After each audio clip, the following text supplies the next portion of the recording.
It was a dual axe, each half holding two crescent blades shimmering with celestial fire, their edges glowing with the searing intensity of the red energy that had formerly surrounded the gauntlets.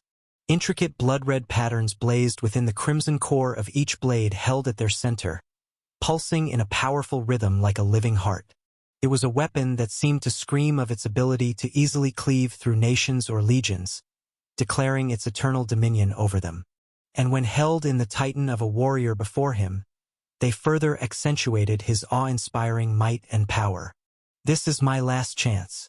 If I fail to defeat him now, then it all ends, Ryuk muttered to himself as he heaved.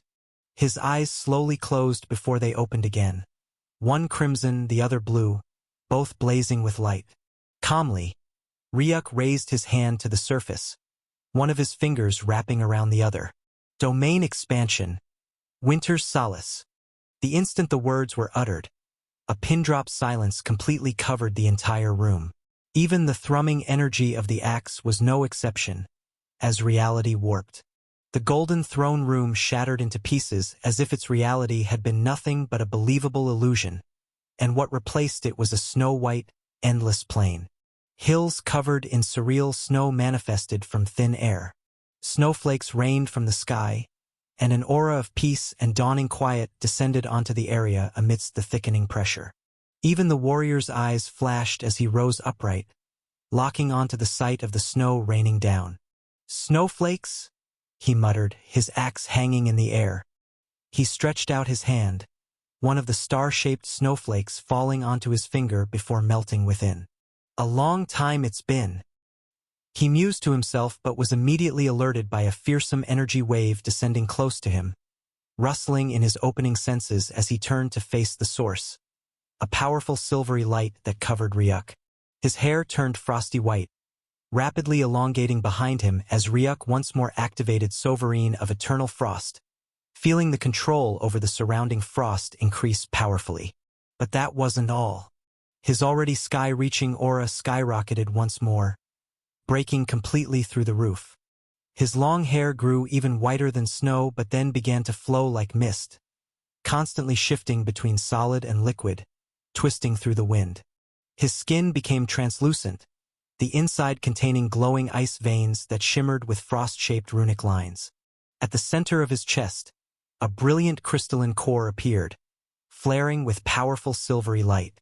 From beneath his armpits, two more crystalline hands emerged, both ending in claws, as Ryuk exhaled loudly. A blizzard roaring through the snow-filled world. Host's domain skill has been activated. Ability. Sovereign of Eternal Frost has been activated. Ability. Frozen Physique has been activated. It's not enough. Not enough, Ryuk muttered. And then, a powerful reverberation rang out as his crystallizing four-armed body began undergoing a new transformation. Shimmering nanobot veins that had earlier gathered to form a veil now shaped themselves into something more structured, like a long-sleeved shirt that covered Ryuk's body like a cloth, rising straight to his wrists and neck, before another pair of nanobot-rendered fabrics formed beneath him in shape of a trouser that reached to his ankles. Ability.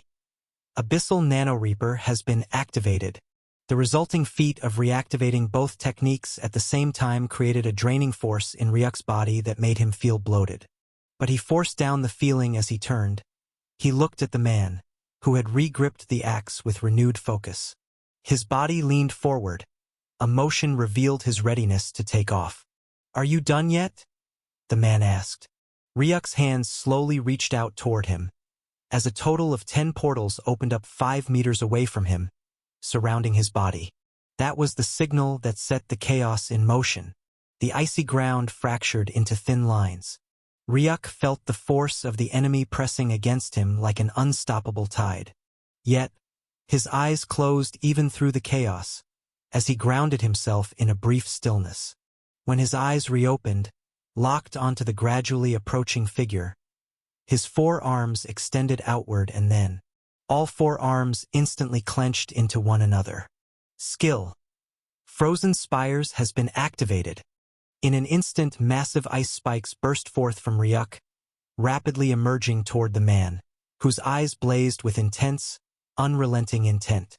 And then, a loud, powerful roar left his lips as incredible veins bulged out of his arms, and his grip on the axe tightened before he cleaved out diagonally, sending a powerful X-shape arc toward the approaching ice spikes. Boom! The axe image tore through the ice spikes like they were nothing but brittle air, as the man tore through the explosion, appearing above Ryuk in an instant. Your cultivation of apex energy is only at the cataclysm stage. Against my eternity stage Niagara barbarian power. It's less than nothing, the man said with a grin of mockery as his body jerked backward, raising the axe above his head, and then, space in the path of the axe was instantly cleaved apart into nothing. The axe image blasted toward Ryuk, the pressure and gravity so monumental that the ground crumbled from the sheer force. Against the attack that lusted to cleave him through, Ryuk's hands moved as he waved his palm toward the approaching attack. In the next instant, one of the void vortex instantly appeared before the path of the powerful slash, the energy disappearing into it. And then, boom! A part of Ryuk's domain to the side was cleaved apart into nothing as the axe image came out from a second void vortex, transferred to the other side. The man's eyes flashed, noticing how Ryuk had diverted his attack, but then grinned even harder as his axe flared with ever more fiery energy, and he bore down toward Ryuk with even more speed. Cool defense. But let's see how powerful your vortexes really are, he said, before his lips moved and he chanted.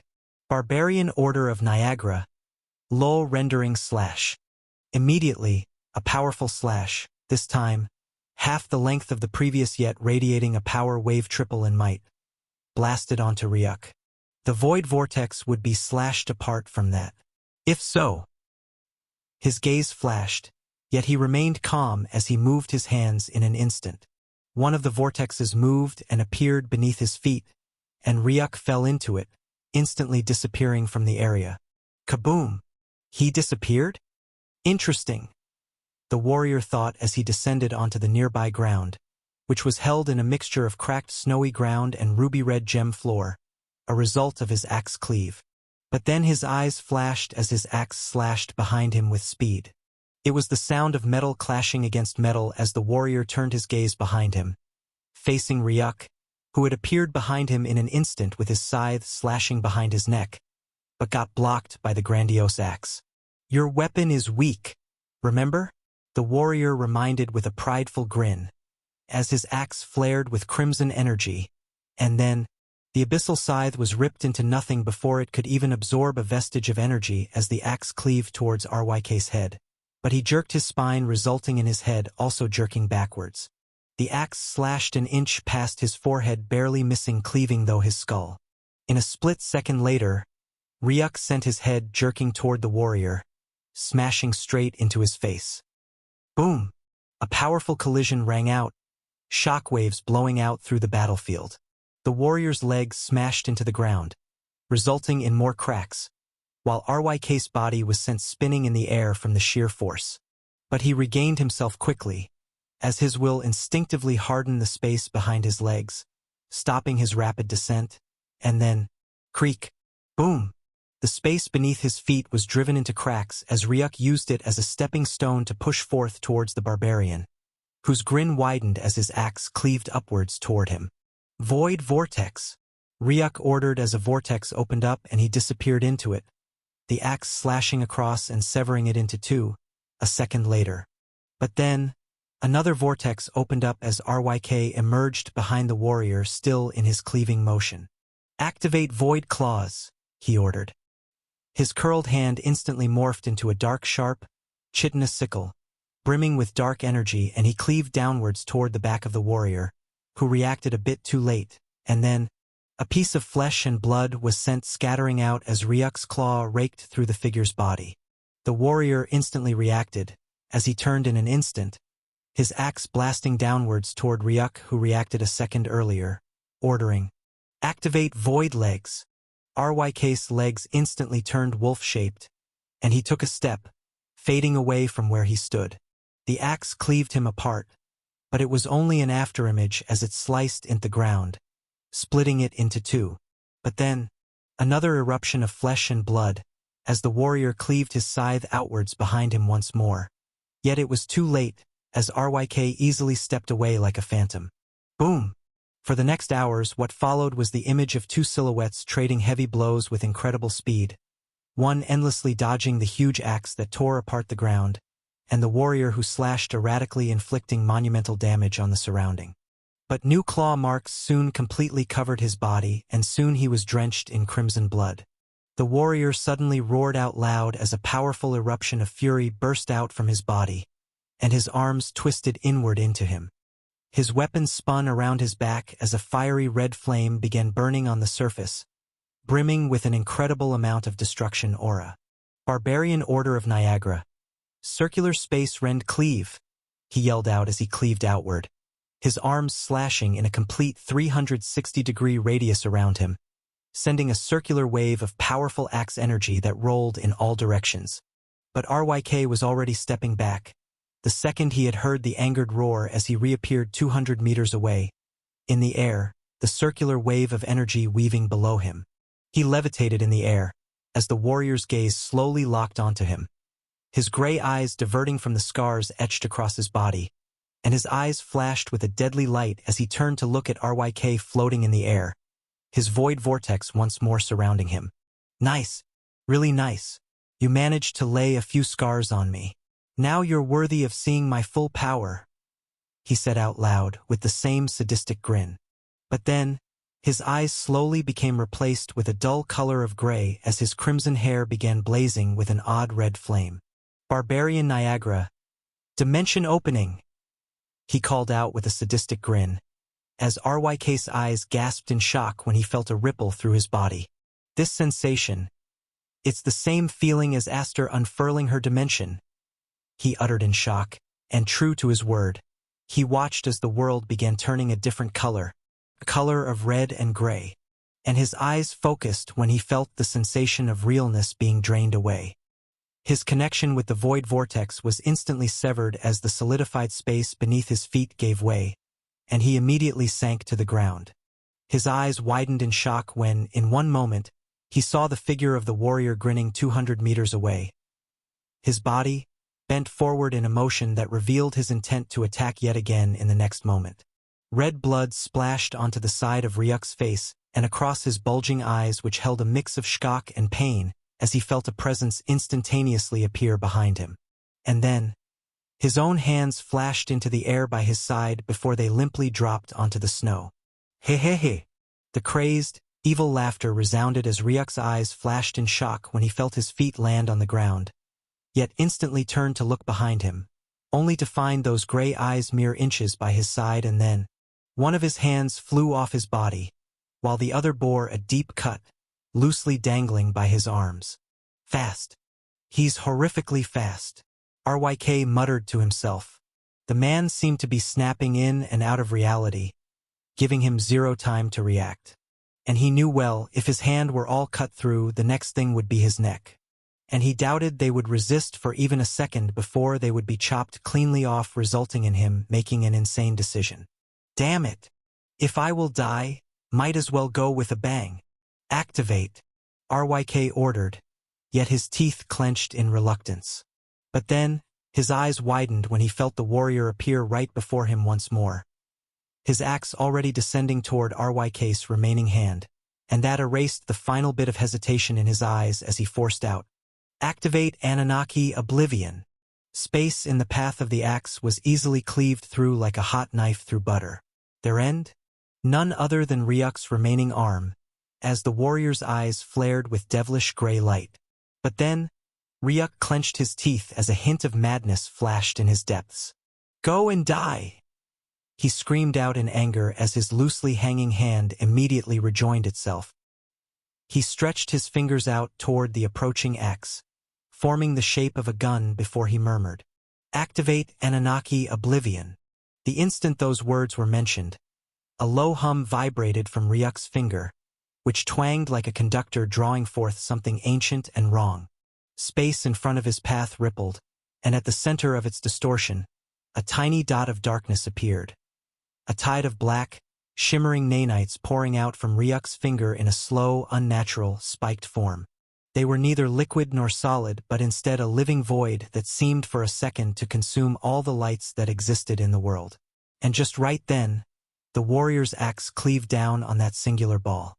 The surging power wave ought to have easily slashed the dot into nothing and carved straight through the half of Ryuk, but both eyes flashed in shock as the axe instantly began disintegrating. An ink of black began spreading forward from the point of collision, devouring the axe. What is this?" The warrior roared out in shock as he looked at his weapon being erased. This was a weapon that had cleaved through all techniques, even from Eternity Stage experts like him, without any sort of resistance. He had used it in more than 1,000 battles, and never had a crack appeared. And yet, not only was his weapon being cracked apart, it was being erased, as if it had never existed in the first place. When he turned to Ryuk for an answer, all he saw was Ryuk's back, fading away into the distance. Ryuk had ran away. The warrior's eyes flashed, but instead of retreating, he took a single step backward, releasing the ethereal axe that was swiftly swallowed into the void. Then both his arms grabbed the hilt of the remaining axe, his full eyes turning completely crimson as his hair flared wildly. Runic tattoos covered every inch of his body, as the man's form flared with an unbelievable amount of barbaric energy that cracked the space around him. His arms bulged to their twisted extremes, and then he roared outwards. Ultimate barbarian Niagara art. The roar was incredibly brutal, releasing shockwaves that clashed heavily into the void. As the warrior took a single step forward, the vibration of it alone made the world go silent, as if it was bracing itself. Then the grip tightened, the muscles turning with the memory of barbaric power, and then, heaven falls sundering. Contrary to the deafening, maddening roar, the axe came down in silence. As the blade descended, a powerful crimson arc erupted from its edge. Its trajectory from the blade's path sliced across reality. And the moment it met the Anunnaki oblivion, the collision didn't explode. They instead clashed differently. Miniature threads, warring to digest suppressive fracturing, tried to consume the arc or erase it, but the arc wasn't something that could be devoured. It wasn't matter or energy or even soul. It was an absolute finality, a force that wouldn't pale to it. The space rippled, contorted, and cracked into nothing. And for the first time, Ryuk watched the singularity recoil backward, its edge split into nothingness by a force that refused to be devoured in its hunger. In that one moment, the battlefield divided. One side swallowed by a crawling, easing silence, and the other burning with unrelenting, raw defiance. And then, kaboom! The explosion finally came as Ryuk fell before the explosion reached him, slamming him into the wall where he was at. "Activate Aegis of the Jade Dragon!"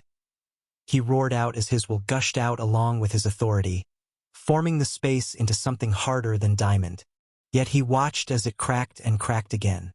Ryuk's eyes bled blood, his will blasting out in full power to resist the explosion that sought to swallow him. And after 3 seconds of resisting, his defensive skill was broken through, and the force slammed into Ryuk, albeit much less in power, drowning him in the afterpulse. Eventually, the explosion faded away, and then, from within the crack where Ryuk was, a pitch-black hand covered in burning Ananites slowly gripped at the edge of the wall before pulling itself out as Ryuk's body fully emerged. His entire body was pitch black, his flesh burnt to nothing, leaving just a few runes nanites around him, trying to patch away at the wounds. His skull was out to sea, his eyes hollow with flickering crimson and blue light. Yet he took a step forward, one at a time, arriving at the eyes of the explosion. And there he found him, the warrior standing on a single knee, his hands supported by a stick which used to be his mighty golden axe. Alas, the first one had been devoured, and the second one had ended up shattered into nothing in the end. Scars covered his body.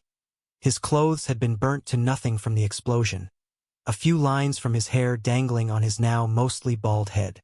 But yet, Ryuk watched as he slowly raised up his head, half his face burnt off from the explosion, his jaw nowhere to be found, leaving only blood that burned into steam as it constantly dripped down, and one of his eyes had been lost. It was clear to Ryuk. This was a man at his last leg. He He. The bizarre laugh came once more, but this time hollower, yet the excitement in them was hard to conceal. One final battle. Good enough to give my axes one last commemoration. The man muttered as his gaze lowered to look at the stick in his hands, which soon faded into nothing but ashes. Goodbye, Goriano Horiano, he muttered to the ashes, mourning in silence for a long while before he finally turned to Ryuk and grinned.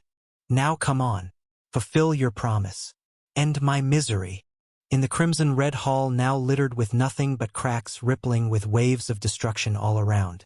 There were two figures within, one on his knees, his eyes closed, head low, and another who stood before him.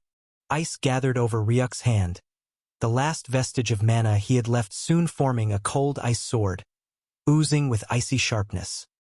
He readied his hands, preparing to slice off the head of the warrior. But then, as he raised his hand, it got stuck in place, and that for a time so long, the warrior raised his gaze to Ryuk, finding his hands twitching above him, with the cold dagger yet refusing to move. It was a sight that he couldn't understand, and it got even more bizarre when he watched Ryuk lower his hands down. I don't understand, Ryuk muttered beneath his breath, as the warrior's gaze filled with confusion, as if asking, what do you not understand? You could have run like I did. When I unleashed the Anunnaki Oblivion, you could have chosen to run for it like I did. But you stayed, choosing to confront it head-on.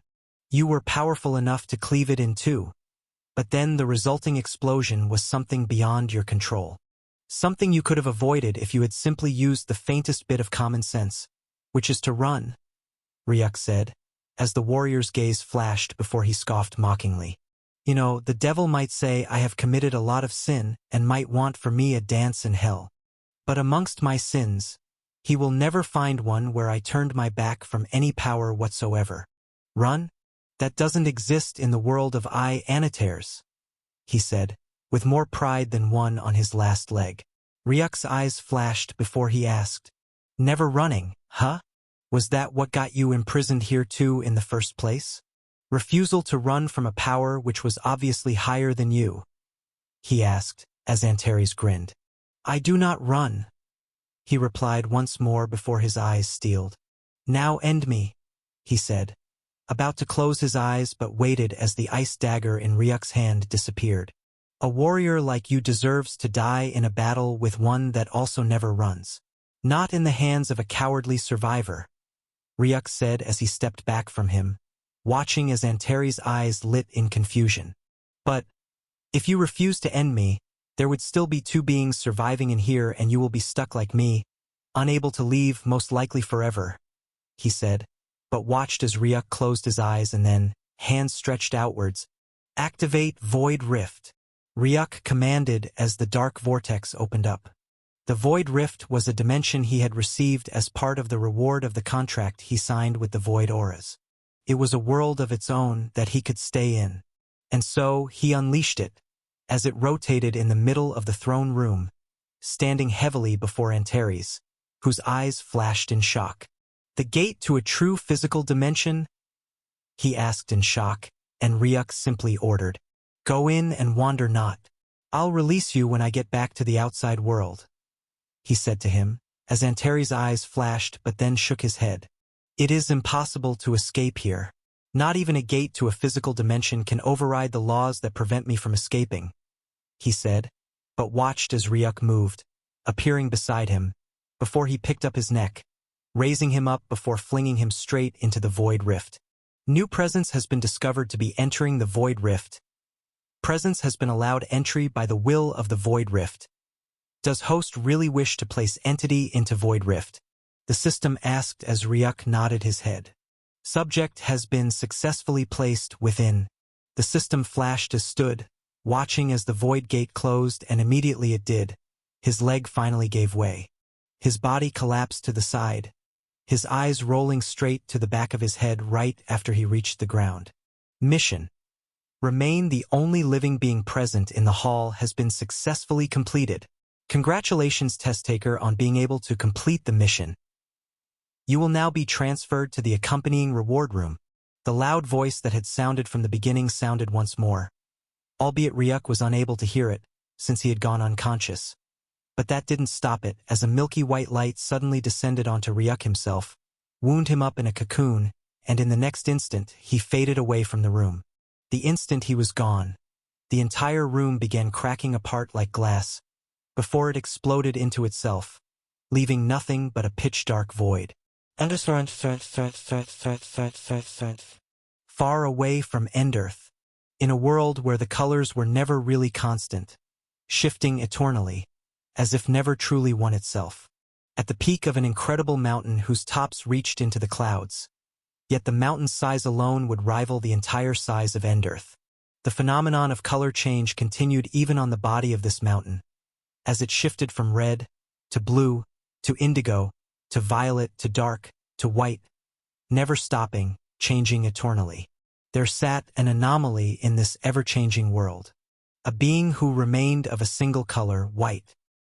He was dressed from head to toe in white, wearing nothing but an ordinary white long-sleeved shirt with a round neck and the same long-sleeved trousers. He wore no shoes, revealing his legs which were covered in bizarre arcane runes that released a milky white light. Suddenly, his gaze opened up as he turned in a random direction. His eyes, filled completely with white, seemingly looked into the far distance before a light flashed in them. One of the missions I set in a wild world has been completed, but yet, the anomaly I locked within lives still, he said out loud, his voice sounding clearer than anything, and overheard by every living thing that exists in the world. Seems like an interesting individual has once more been born from a lower world. Warm. It's really warm. Not hot, not cold. Just warm. The thoughts were the first thing he could register in his mind. But then, he felt an access to something open up within him. He acted. His eyebrows flickered, and then he felt the blurry lines. He could see a dimming white, flickering silvery lights, and bizarre runes dancing in what seemed like a covering? No, it was a ceiling. But then he heard them. Voices? Seems like he's awake? Grandpapa test subject? Keep your voice down, Eliana. No, you shush it. Voices. Those are voices. The thoughts were registered in him, and soon enough, he began to see the blurry faces that hung around his line of sight, as the blurriness began destabilizing. And after the world seemed to go round and round, it finally all slowed down. And with one final push, he fully opened his eyes. The world before him came into full view. Above him was a ceiling covered in silvery runic lines that seemed to provide illumination to where he was, giving him access to see what covered half of his vision. They were two faces, feminine. One shiny black complexion with long dark hair trailing down her face. Some bits of silvery runic lines over the side of her ears and down her neck, like some sort of tattoo, oddly familiar to the lines in the ceiling above. And the other was a snow-white complexion, with long snow-white hair trailing down to some part of his face. The same silvery runic lines as the first also ran around the side of her ear and down her neck. Unconsciously, his body tightened up reflexively.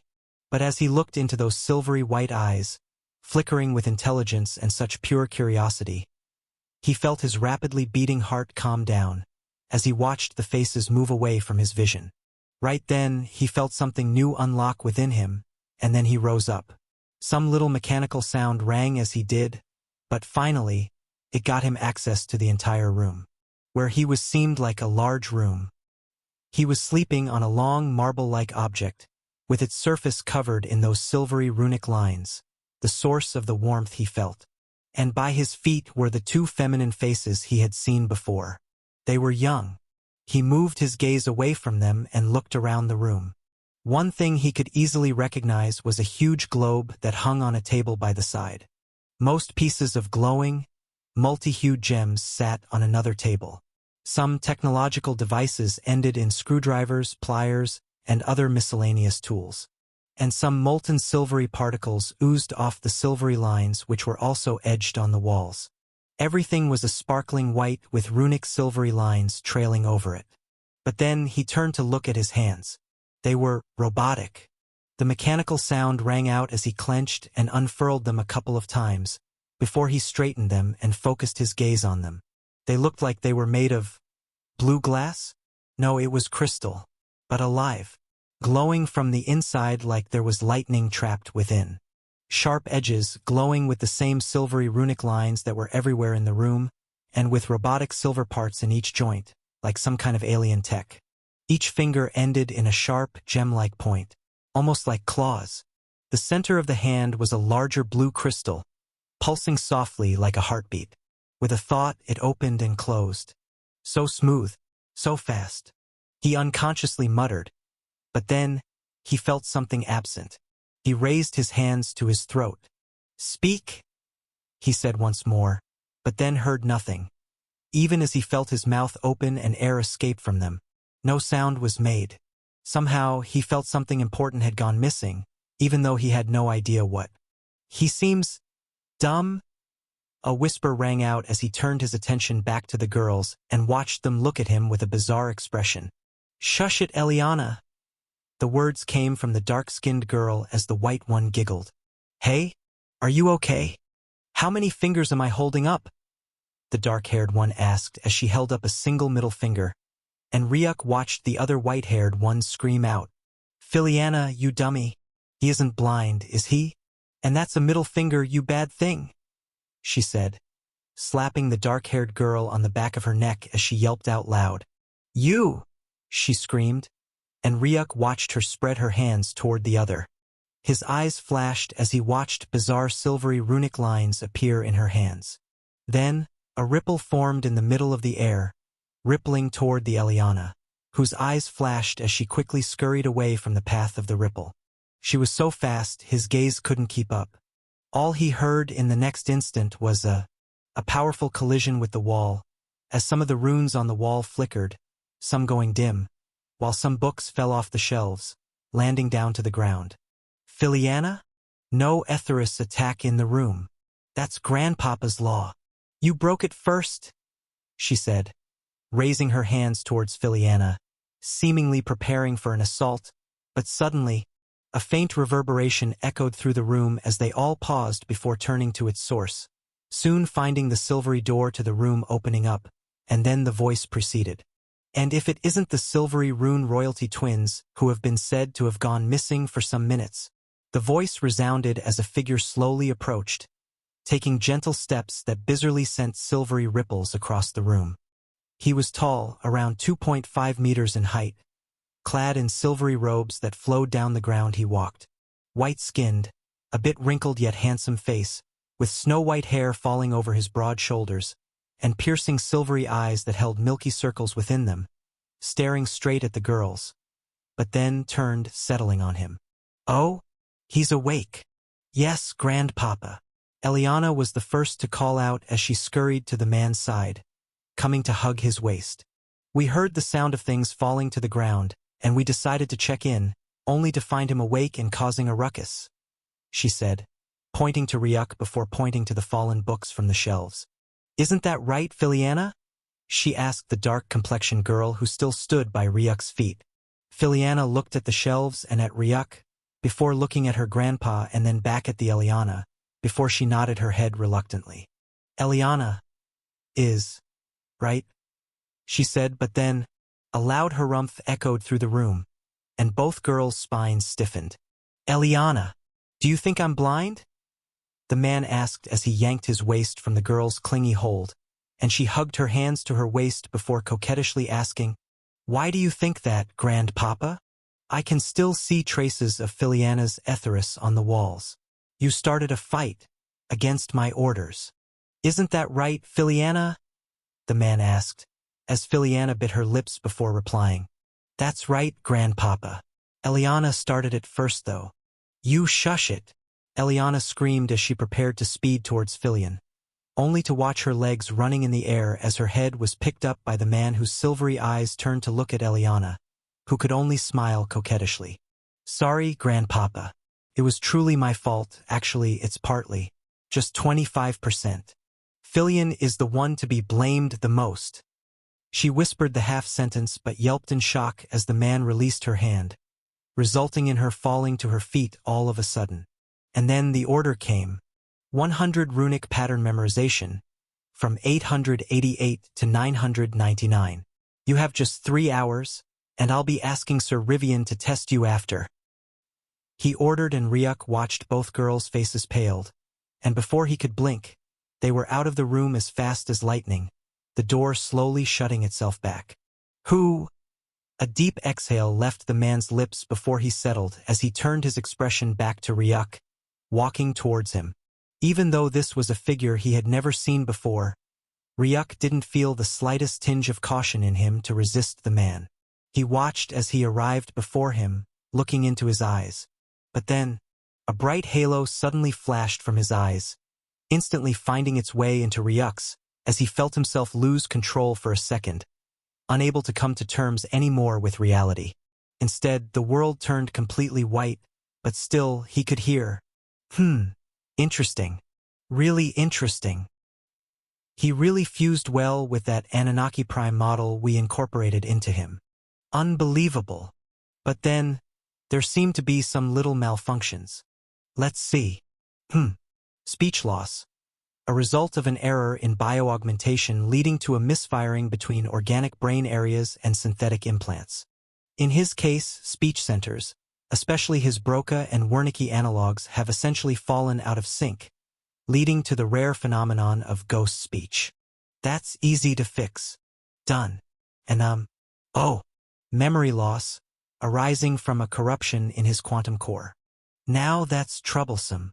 It seems to have arisen from a misalignment in his individual mind core, causing his past memories to become inaccessible, appearing as the common amnesia.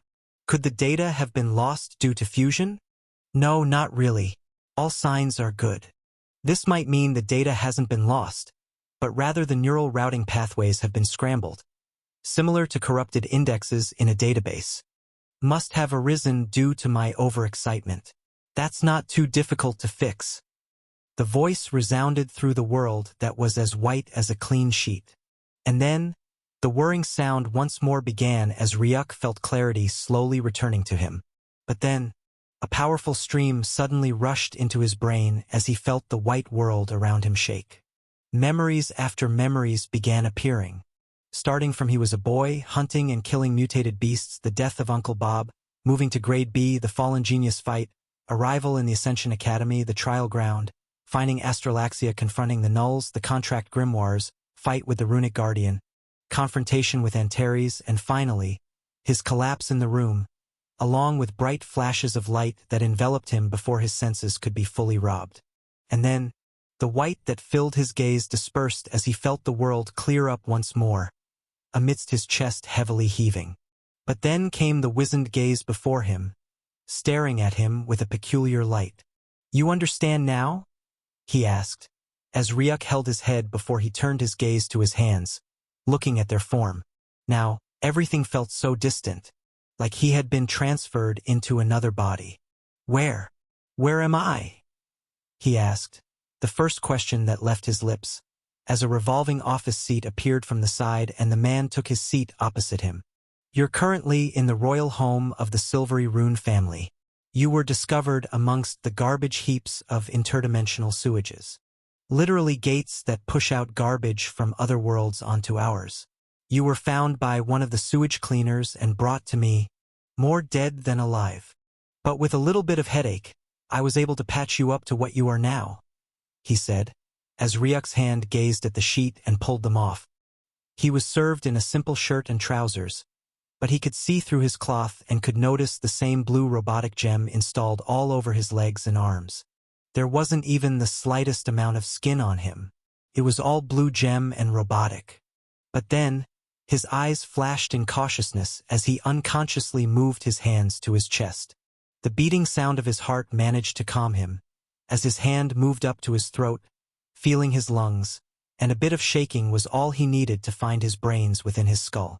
Ryuk exhaled loudly in relief after that. My brain, lungs, and heart are still there. Very good. Now, the man said, snapping Ryuk back to reality. If I may ask too, how did you end up in an interdimensional sewage domain? What world are you from? The man asked. Ryuk's eyebrows furrowed, but in the end, they relaxed and he decided to reply truthfully. I'm from a world called Enderth.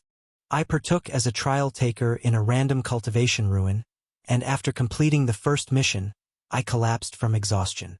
The last thing I heard was that I was being sent into the reward room. When I opened my eyes, I saw the face of the twins. He replied. The man's eyes flashed as he reclined in his seat while his hand stroked his beard. Peculiar. You ought to have been sent to a reward room, but instead you were sent into a garbage disposal? That's really peculiar. A situation like this, where the participant is transferred into another place rather than where they ought to be, is either due to them having done something wrong to pass the test and later discovered, or some intervention of an otherworldly force faintly overriding the laws of a ruin to take control of its takers. That is much rarer, though, as the process is much more complex and definitely done with a distinct aim. It could also be this place being your reward room, but then a sewage disposal as reward room? That seems very unlikely. The man said, once again talking to himself. Ryuk's eyes flashed with understanding. Could it be? The mission requested that I should be the only one in the room, meaning I had to get rid of Antares. But I chose to spare Antares' life and instead sent him into the Void Rift. That definitely seemed like I was walking around the system, but I did fulfill the mission. I was the only living being present.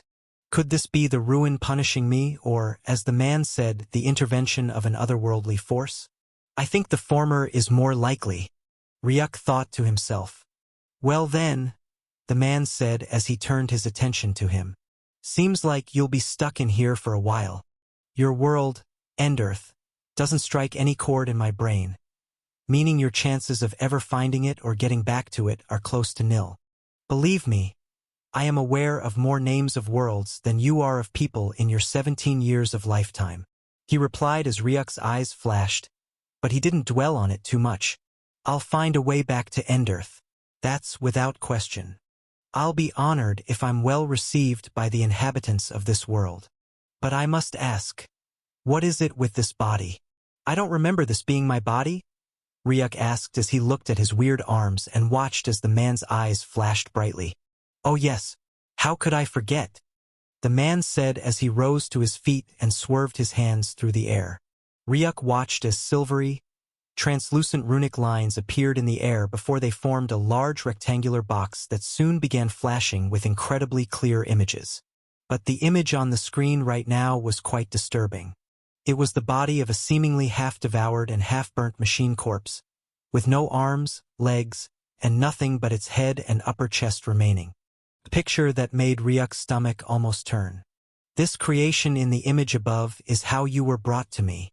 Half-destroyed, deader than alive, and in a pretty devastating condition. But I sensed something incredibly peculiar about your body. I could see there was something extraordinary, something I have only seen once in my countless years of lifetime, he said in such a feverish tone that Ryuk's heart began thumping louder. I sensed tiny bits of machineries that you might know be referred to as nanotechnology. But yours isn't any ordinary nanotechnology. The template of your body belongs to an incredibly advanced, ancient, yet extinct race. A race referred to as the Anunnakis, he said as he looked Ryuk in the eye. Ryuk looked back at him, but he couldn't help but notice the silvery circular rune in the man's eyes that were starting to roll with excitement. For countless years, I have studied them. I have chased them, the absolute peak of machinery and technology our universe will ever know. And who is to believe I would find a being who has fused with an Anunnaki template from garbage machinery? Ha ha ha. He laughed out loud before swerving the image to the side. Another set of images appeared. This time, the image revealed the full body of a creature. A body that was mostly covered in nanomachineries and blue gems, the exact same as the one Ryuk had now. But in the picture, there was an open hole in the place where the heart ought to be. This is what I found after traversing an ancient ruin, 100 years distance from this world. The true complete body of an Anunnaki model. A work of ancient, advanced creation. A body of immense power, yet often referred to as absolute uselessness. The man said, causing Ryuk's eyes to go from awe to confusion. What do you mean uselessness? Very good question, youngling. You see, the Anunnaki are an advanced race, the peak of technology in known universes. But after their extinction, their bodies are incredibly difficult to find. Some of them can only be found in the most ancient and dangerous of ruins, while others exist in places where hands will never reach. While their bodies can be studied, their template is too advanced to be comprehended by most. And to top it all off, a fusion with an Anunnaki model was impossible for any race. Some are lucky to find an Anunnaki model, but it can't really be studied by most of them as it's too advanced. And because of its absolute uniqueness, it is simply impossible to transplant the body into another. Even if a living heart is placed into the body to start it, it is absolutely unreactive and unresponsive. The Anunnaki might be an extinct race that had reached the peak of a subject, but without them being able to be studied, and not being able to be fused with others, then they become quite a useless artifact, no? Yeah, it's pretty useless, Ryuk replied, earning a nod from the man. But then, the man's hand swerved as he slid the screen to the other side, revealing the half-destroyed image of Ryuk's body. Then how do you explain this? A living Anunnaki model, albeit vastly incomplete, molded into a living heart? The man said in awe as Ryuk's eyes flashed. If he had said it was impossible to fuse with an Anunnaki model, then how did Uncle Bob manage to fuse him with an Anunnaki body? Is it because he only used a couple of scales from its body? Ryuk thought. According to the holotapes he had been given by Uncle Bob, he had been told that his body had been derived from harvesting 3 scales from the body of a true Anunnaki that was living under Endearth. Not literally its full body. But now that it was mentioned, perhaps that was the secret? Fusing with a scale instead of the full body? Whoever made this body of yours must be an absolute genius, one whom worlds would die to earn the trust of, the man said, his eyes flashing with a strange bit of desire. But there was a tiny problem with your model body. After I successfully scanned it, I discovered that something had gone wrong with your body. For one, there seems to be an implanted code that gives your Anunnaki model the capability to regenerate itself, to create new nanobots from source energy cores present in the Anunnaki model itself. But your code seems to have been damaged. Or should I say, your source energy that was supposed to allow your regeneration to continue had been exhausted, the man said, as Ryuk unconsciously clenched his hands. Damn it. Of course, he had heard Uncle Bob's warning, that his regeneration was limited, as it was drawing power from the scales in his body. Once the energy had been completely absorbed, Ryuk could lose the ability to regenerate. He had survived many grievous wounds after that and healed them. But the wound when he fought Antares was just too much. He had completely been reduced to nothing at first before he used the life rejuvenation card to bring himself back. But not long after, he had been forced to face the Anunnaki Oblivion skill head-on. His Anunnaki model was what had kept Ryuk alive, as the Oblivion skill ought to have instantly wiped him out. But his Anunnaki body had come to his aid, using all bit of energy to protect Ryuk from the blast caused by the technique. But in so doing, they also completely lost their ability to regenerate. My first thought to bringing you back to life had been simple. Harvest the regeneration code from the Anunnaki body that I have found, and lace it into yours to allow your body to regenerate and get you back to your feet. But then, I had an even better idea. And what's that?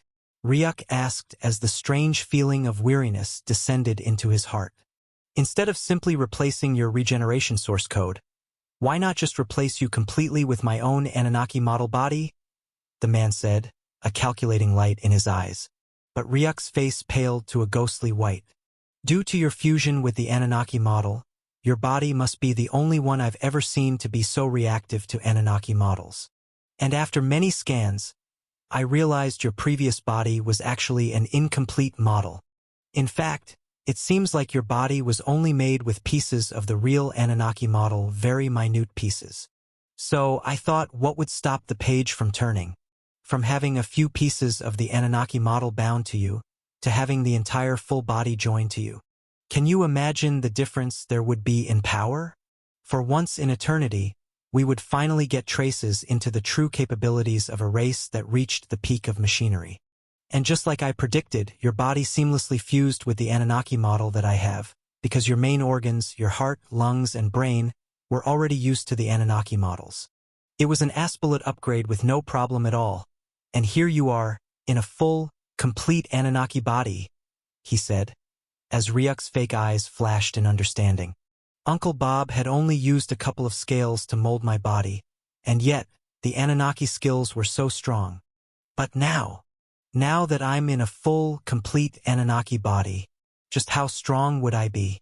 What would my potential be? Ryuk thought this to himself. But then, his hands clenched as he closed his eyes in defeat. Something the man didn't fail to see. What is wrong?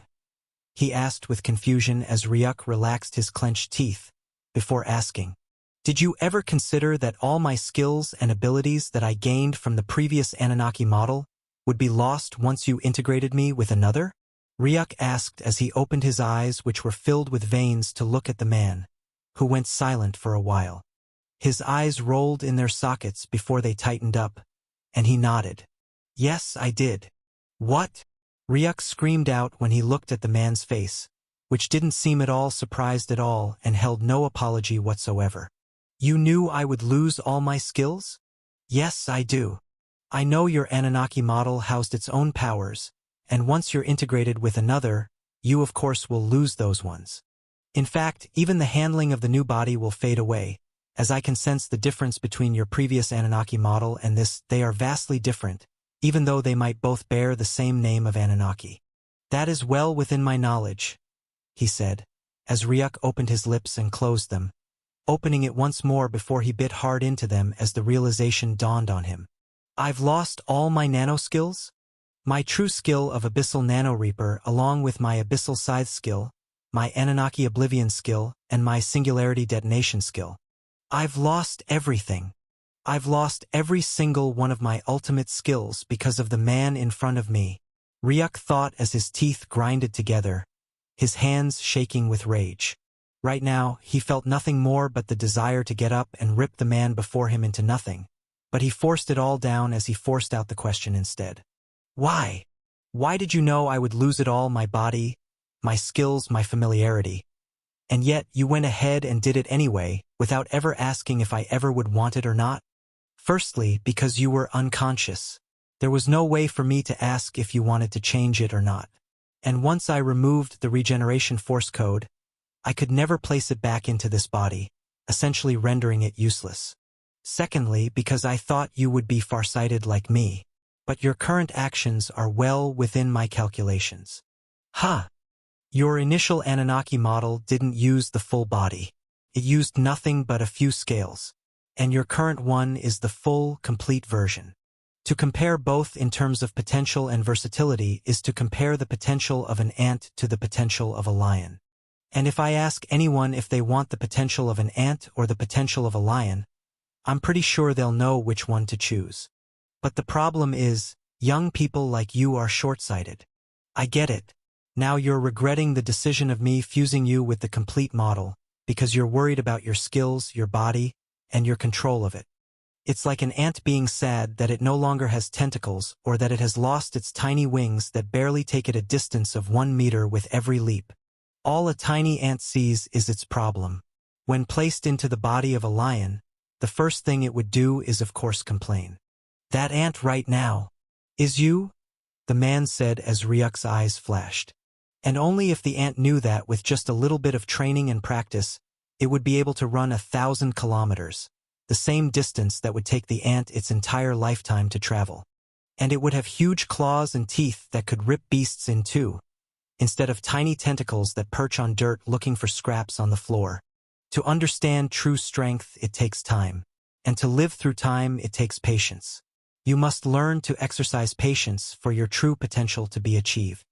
His tone held so much conviction and sense that Ryuk could only force it all down. Was he mad that he had lost his skills?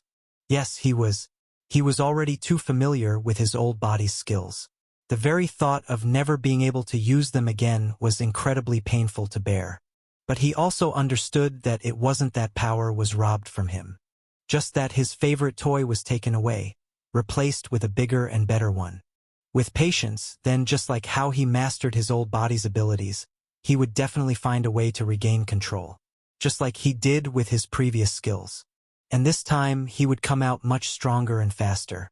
And I guess the only reason why you would help me so much is because you chose me as a lab rat to try and better understand the power of the Anunnaki? Ryuk asked. The man's eyes flashed before he smiled. Of course, Ryuk knew no gift came for free. The man had essentially turned him, a trash that came from a sewage gate, and fused him with the full body of an Anunnaki model. An absolute structure coveted by all, and what the man had traveled a distance of 100 years to and fro just to get, all without asking for anything from Ryuk at all. It wasn't because he was nice or anything. It was because he understood that Ryuk's body was a treasure due to its initial fusion with an Anunnaki model from a young age. Right now, his body was the only one that had more compatibility to fuse with an Anunnaki model than any other physique in the universe. For such a figure, then fusing him with an Anunnaki model was a good business move. And if Ryuk had died during the fusion, then he would have just been a failed experiment and would have been disposed of like the trash he was in the first place. Seems like you have some bit of intelligence. While it might be good, and maybe even comforting for you to think I did this because I'm a naive person or something, the truth is, in fact, I want to know about this Anunnaki model fused with you. I want to know the skills. I want to know the magnitude of it. I want to see how it grows in strength. I want to know how long it takes for you to awaken each skill, and what the requirements for awakening the skills are. I want to know the energy source that powers it. Ethers? Apex energy?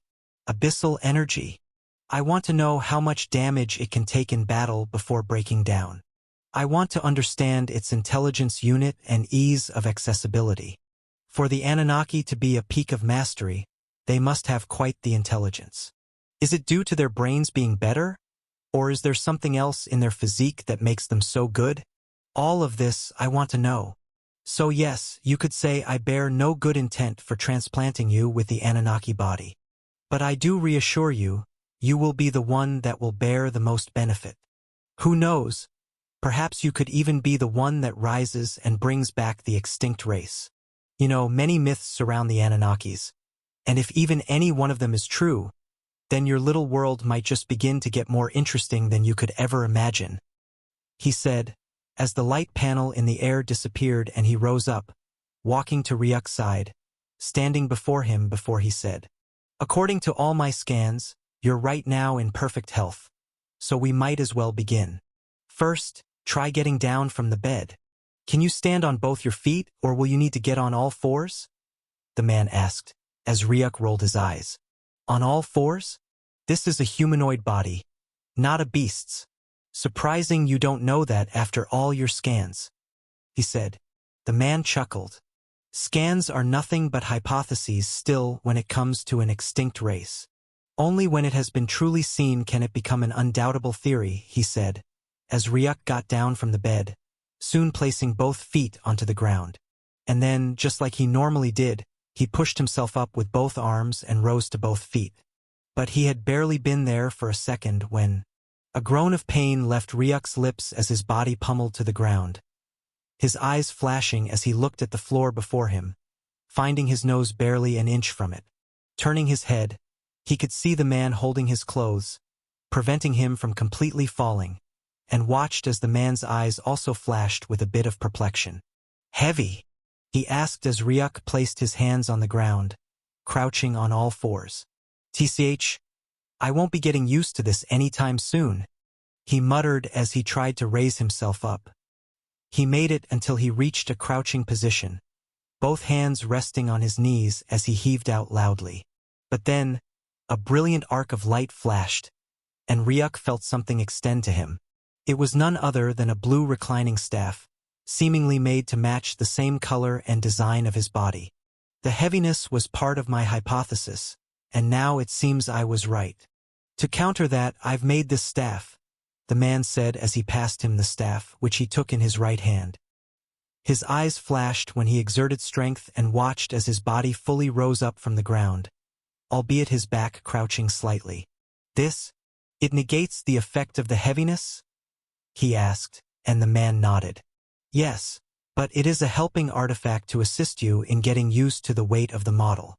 Once you're used to it, it will be less effective and will eventually have no more use than an ordinary staff, the man explained before turning to the exit. Ryuk took a single step forward, only to watch the runes on the ground suddenly dim. His eyes narrowed. Why do I feel like this would have shattered if not for the runes? He thought but shrugged at Foon and soon catching up to the man. Come. Let me show you around while you use it to get familiar with your body. Good suggestion, Ryuk said as he reached his side, and the door slowly opened. Firstly, I'm High Scholar Emmerich von Silverrune, the man said. Ryuk's eyes pinpointed on the weirdly long name, but he replied, I'm Ryuk. Quite the short name. That's not common around here, but just exactly how the younglings are referred, the man said with laughter as the door opened fully and Ryuk looked at the sight, his eyes widening in surprise. Welcome to Royal Home of the Silvery Runes, the man said, and Ryuk looked into the distance. The world before him was unlike anything he had ever seen. A wide expanse, pure white in color, with flashing silvery runes across its surface. The buildings curved from both sides to form a central circular open space, and the diameter of this circular space spanned close to 5,000 meters. On the wide expanse were silvery glass floors, undulating with the same silvery runes as the clean white walls. Walking on these grounds were crowds of white-haired and black-haired people, all clad in silvery robes, the females among them with trailing robes that brushed the ground beneath them, imbued with the same shining silvery runes, and the males dressed in simple long-sleeved shirts and trousers that reached their ankles, along with simple white-colored flip-flops. The males and females had long snow-white hair or dark hair, difference being the males tying up theirs while the females allowed it to spread down, along with the same silvery tattoos running down the sides of their ears and into their clothes. Ryuk watched them from above, observing both males and females walking around in pairs or alone, their infectious laughter and language echoing lightly. There was not a single person that could be termed with the word ugly among them. It radiated such an aura of peace and tranquility that his heart warmed within his chest as he took in the breathtaking scene before him. But what truly took his breath away were some of these creatures amongst them and in the sky above them. They looked like frost wyverns, except their bodies were more snake-like with shorter limbs. At the top were the males among them, flying on their backs, rising into the air before they instantly disappeared into the sky with a speed that was almost too fast for him to observe. The females, on the other hand, flew on majestic, otherworldly birds that were as pure and radiant as freshly fallen snow. Their 4 wings shimmered with an ethereal silver glow, each movement leaving trails of spiraling mist. They looked like eagles, except about 100 times bigger, enough to fit 2 to 3 of these females on the same bird. Their cries echoed loudly throughout the place, yet never felt off-putting at all. I haven't seen such beauty before. Tranquility with peace, Ryuk unconsciously muttered, as the eyes of High Scholar Emmerich flashed with a faint bit of pride and a smile appeared on his face. All of this is only due to the hard workings of the royal family of the Silvery Runes, he said with a smile as both he and Ryuk moved off the balcony and began walking on the silver tiles that extended to the left side. On their way, they met with both males and females of this race, their heads bowing slightly when they saw High Scholar Emmerich, but flashing with surprise when they looked at Ryuk, especially at his robotic, gem-like hands. Their confusion grew even more when they saw the staff in his grasp. Their stares weren't exactly welcoming. Seems like it's not every day you get guests, huh? Ryuk said to High Scholar Emmerich, who laughed at his humor. To be honest, it isn't. And most importantly, most of them were very against the idea of bringing an object from the sewage gate into the royal home of the Silvery Runes. But then, nothing much can be done when the king allowed it to fulfill my request. You might have gone through some major upgrades and become quite unrecognizable from how you were brought in, but be well aware. Most of them will still see you as you were brought in a half-destroyed garbage robot, he said, as if warning Ryuk of the future. Seems like it won't really be much of heartwarming days ahead. The information of your existence, High Scholar Emery said as both he and Ryuk continued their walk, bypassing many silvery gates and guards, along with multitudes of men and women from their race. I received it from a colleague of mine who works at the sewage. When he informed me of your body being made of some weird nanobots that he thought I would definitely love to see, I had to request for you to be brought into my lab. But as a result of my decision, a tiny problem emerged amongst the people, he said, drawing Ryuk's interest. Here we have a king and a queen, along with a council of elders.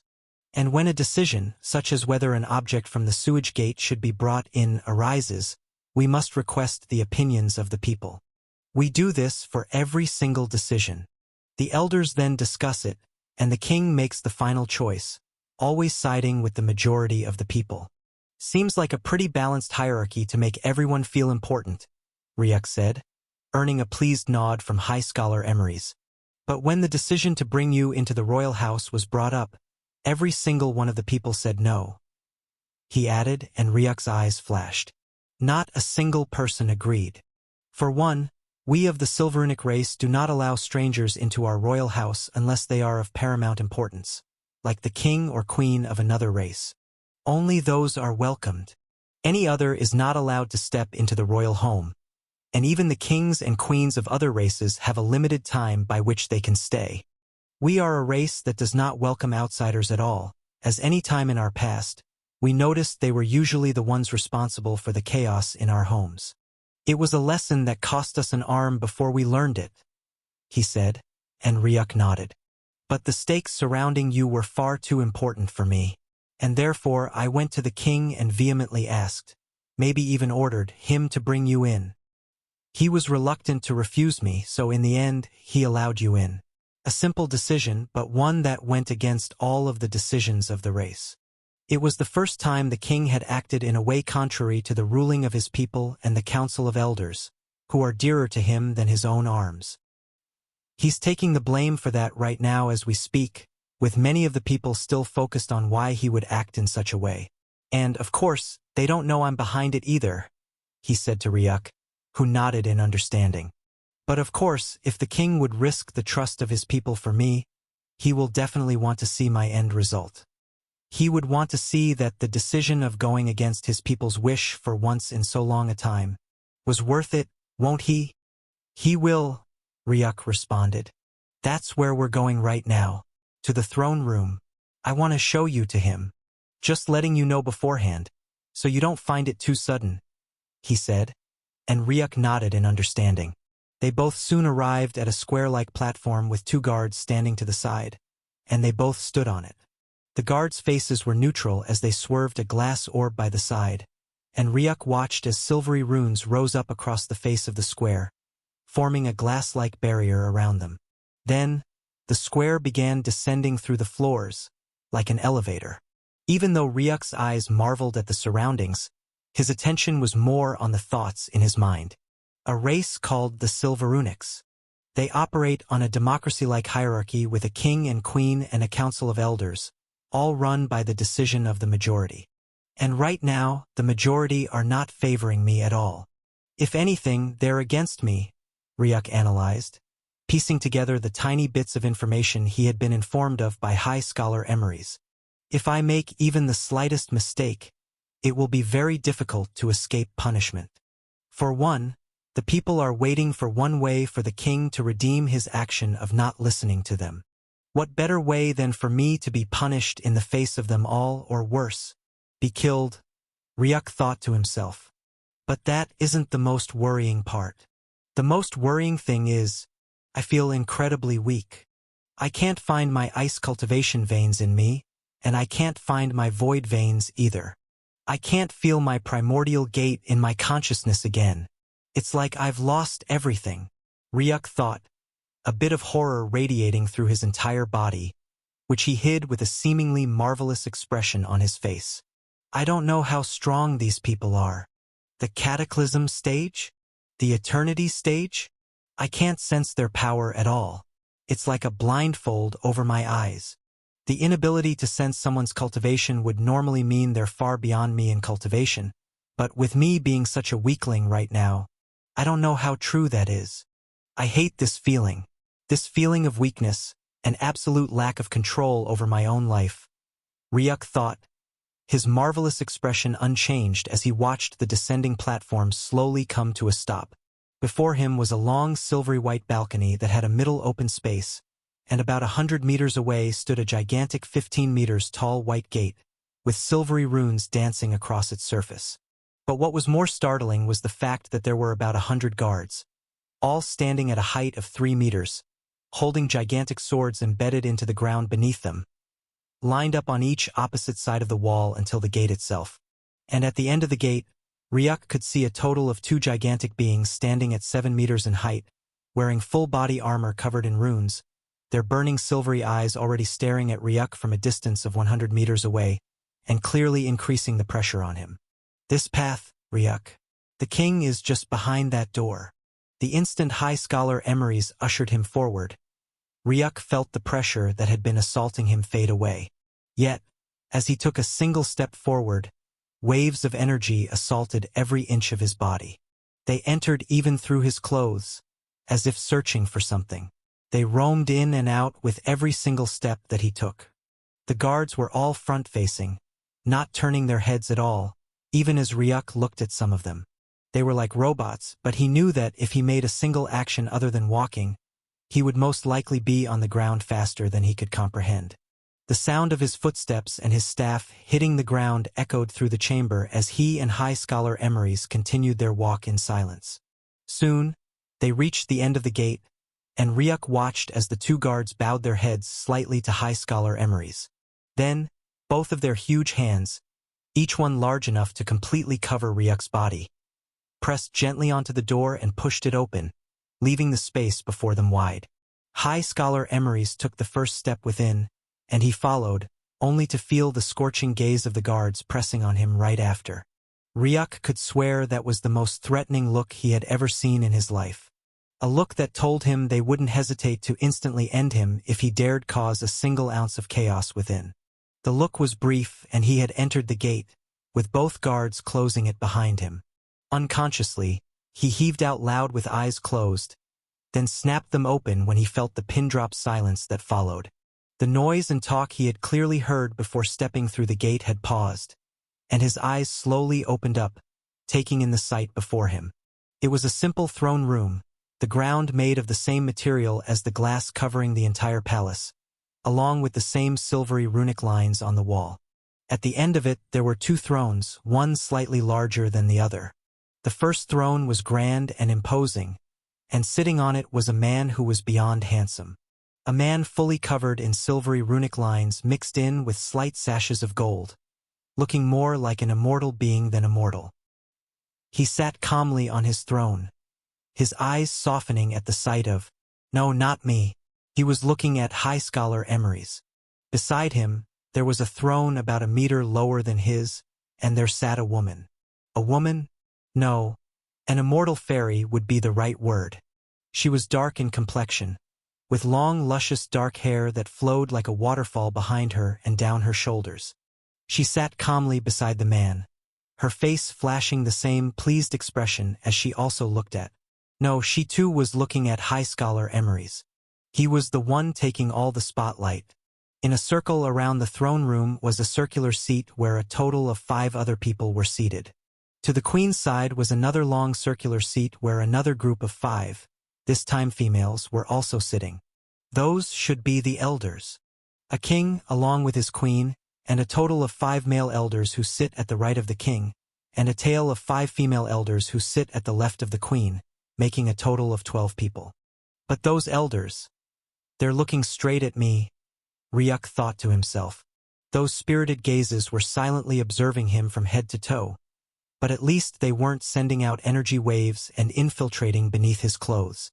And look who finally decided to join us in the throne room, the king said as he rose to his feet. His action was followed by the elders and the queen. Before Ryuk could blink, the man was gone, and now a figure was standing just a few steps from High Scholar Emeries. His body wrapped around him as he gave him a bear hug before whispering, "Father! Oh, keep it together, King Arimes, lest your actions betray your image," High Scholar Emeries said as the king released him from his grasp, only to be picked up like a baby as High Scholar Emeries gave him an even larger hug, lifting him off the ground as if he weighed nothing but a leaf.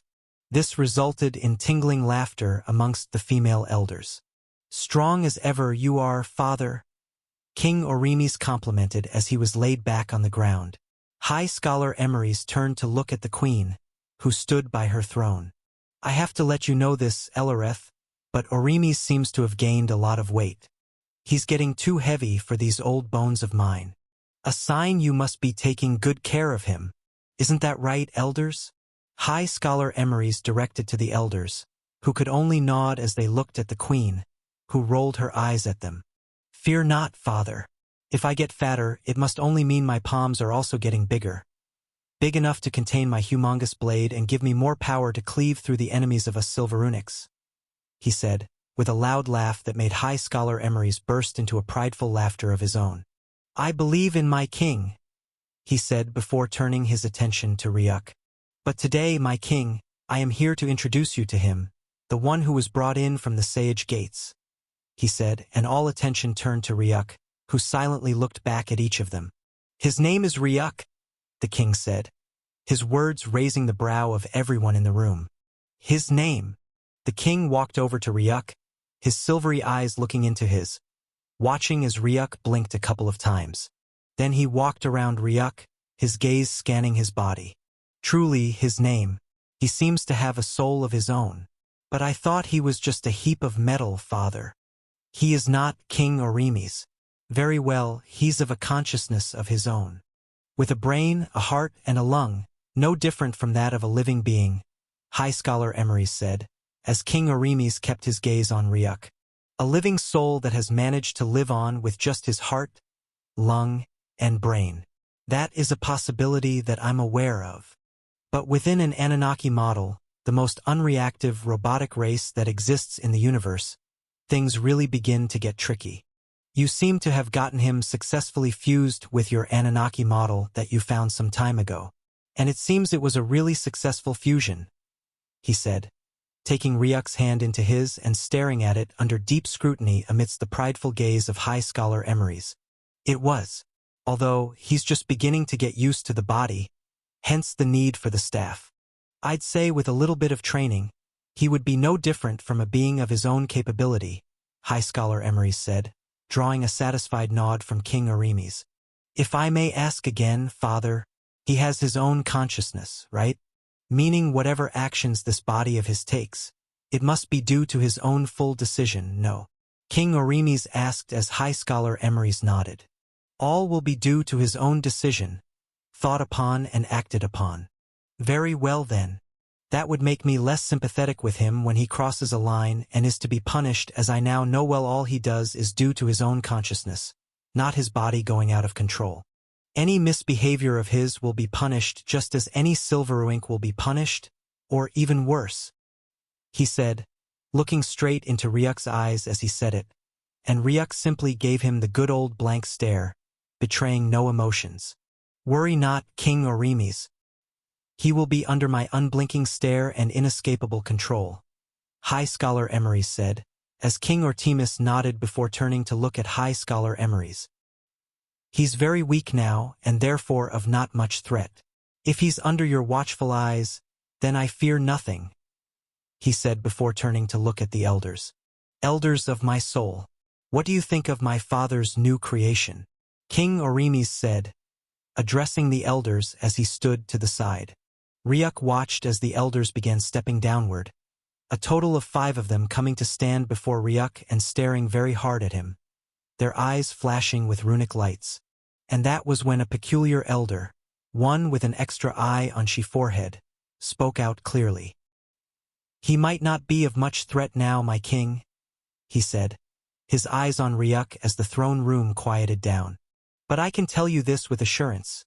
He will be a great threat in the future if not controlled," the man said, drawing surprised gasps from some of the female elders on their seats, as King Oremes' eyes narrowed, including that of High Scholar Emeries staring at Ryuk in surprise, but the young man didn't have much change in his expression still. "Why do you say that, Elder Knowing Well?" the king asked, as the elder pointed to Ryuk, specifically to Ryuk's heart. In his heart, my lord, I sense 2 bloods flowing. Their concentration is weak, but I sense great power within them. One of them is filled with very great might, and another is filled with very great evil, nauseating and dark, the man said, drawing the attention of everyone in the room.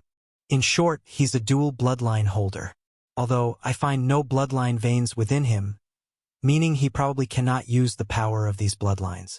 And with their concentration being so weak, they can't do much. But if he gets his hands on his true bloodline veins, then he should be capable of wreaking very great havoc.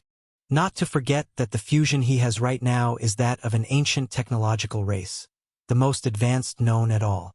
We have no record of its full capability, except that it was a race that almost succeeded in uniting all other races below it during its peak ascension. And now, that same body lies in him, along with two bloodlines that are definitely of high potential. We all can agree that such a talent in a single being is a very destructive force. He might be weak now, but seeing him as nothing but a threatless weakling him is like one ignoring a tiger's cub because of its small size. Sooner or later, given enough time, it will grow into a majestic force that might be hard to take down. I'll advise for him to not be taken lightly by us, my lord, Elder Knowingwell said, taking a step back. And for the first time, King Ortemus noticed a brilliant light flash through the eyes of the young man. As he looked at the elder before his eyes settled into the same neutral expression once more. He had pretty good eyes. No one on Endearth sees that, and you instantly noticed. This man is scary, Ryuk thought silently to himself. Silence reigned in the room until a new elder broke the silence. This time, it was a female elder who had deeply furrowed eyebrows as she stared at Ryuk. Is he capable of speech, High Scholar Emerys? The woman asked. High Scholar Emerys gave a firm nod. He very well is. Then why is he keeping mute with all the discussions? I haven't heard a word from him since. The woman said as she looked at Ryuk, who kept silent. Why are you keeping mute, Ryuk? High Scholar Emerys said, as Ryuk turned to look at him before he finally opened his lips. Because I haven't been asked a question nor referred to, he replied, as the elders looked at him blankly, and Ryuk stared at them just as blankly. A boy of small words, huh? The woman asked with a tone of mockery. But Ryuk simply kept calm, neither laughing nor smiling to the joke, and soon spoke again. I have a question for you, boy.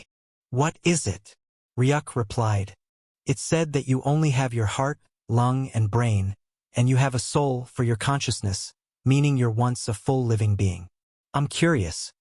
Where are your other body parts? Lost?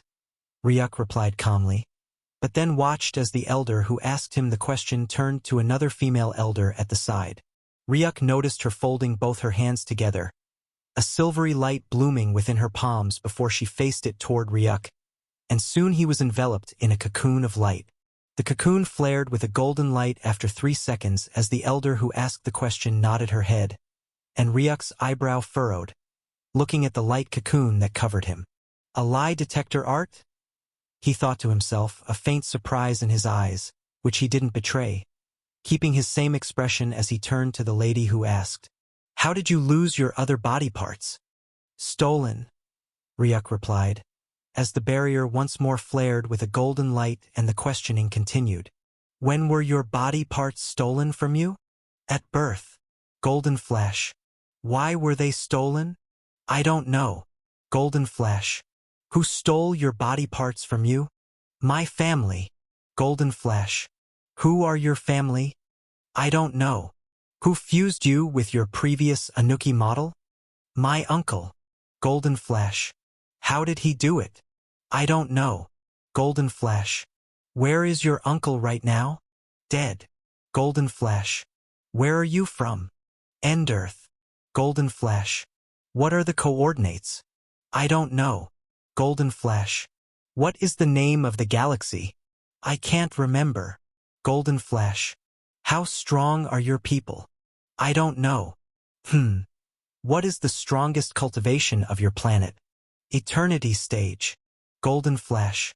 Eternity Stage? Must be a wild world. An elder mused out from the side, as the female elder continued. Is your world a wild world? Most likely. Golden Flash.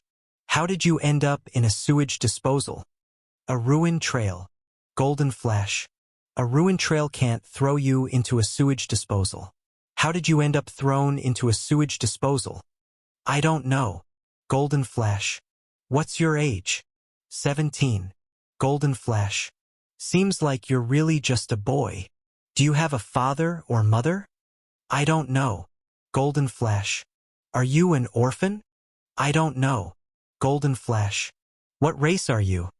Huh? Ryuk asked, as everyone's eyes in the room instantly furrowed. I asked, you have two bloodlines flowing in you. What are they? I don't know, Ryuk said, but then watched as a deep red light flashed through the room. Who are you fooling, kid? The woman asked with a scoff of mockery, as Ryuk looked at the flickering red light. Was just checking to see if your device was working or not, Ryuk said, as the woman rolled her eyes before she pressed on. I'll repeat once more. What race are you? A beastly race and an evil race, Ryuk said, as the woman took a step forward, appearing mere inches from him. Ryuk watched as an incredibly powerful silver aura blew through the room, slamming into his body. The ground beneath him started splitting into pieces, horrific pressure blasting down on him. Mistake not, kid. We're not begging for an answer. I will wipe you out of existence right here and now if you start playing mind games with me. And for the last time, what is the name of your beastly race and the name of your evil race? The lady asked as Ryuk looked into her eyes, amidst the crushing pressure on him, before he eventually sighed when his eyes scanned through the room and saw the majority of the elders weren't willing to interfere in, meaning they probably wanted him dead already. A dragon and a null, Ryuk replied simply, but the world quieted down as they waited for the Golden Flash, which seemed to take much longer than usual before. Golden Flash. What? He's a hybrid of a dragon and a null? Aren't the dragons extinct? They are. This time it was Ryuk that asked himself as the elders furrowed their eyebrows at him. A null? What part of you looks like a null? An elder at the side asked with laughter of mockery, but Ryuk didn't say more. A draconic bloodline and a null bloodline. That's unbelievable. Those are one of the two major hegemony bloodlines. They would never fuse together unless he had them transplanted into his body artificially, just like how his Anunnaki model was. High Scholar Amiris murmured out as the woman's eyes flashed and she pressed on. Were both of your bloodlines artificially implanted? I don't know. Golden Flash. Then what else do you know then? You don't know if you have a father or mother, you don't know where your planet is, you don't know if your bloodlines are artificial or not. You say your body parts were stolen at birth, but don't know who stole them or why they stole them. What? You fell from the sky? The woman asked as Ryuk could only shrug it off. Seems like you've cleared everything. Now, can you take your lie art away from me? It's pretty draining, Ryuk mused, as the woman scoffed. Shut it, she snapped before she turned back and looked at the elders. Does anyone have any question for him? Do you like our race? Surprisingly, it was the queen that asked from her throne, and Ryuk looked at everyone in the room before he replied. I don't know. Red Flash. I actually don't. Golden Flash. Will you betray us one day? She followed as Ryuk shrugged his shoulder. I don't know. Golden Flash. Is there a secret you're hiding from us? An elder asked, as Ryuk thought about it before answering. Yes, there is. Golden Flash. What is it? I can't remember when last I peed. Golden Flash. Tisich smartass, the elder said, clicking their tongue as some of the female elders giggled. Safe to say we now know what must be know about him, right?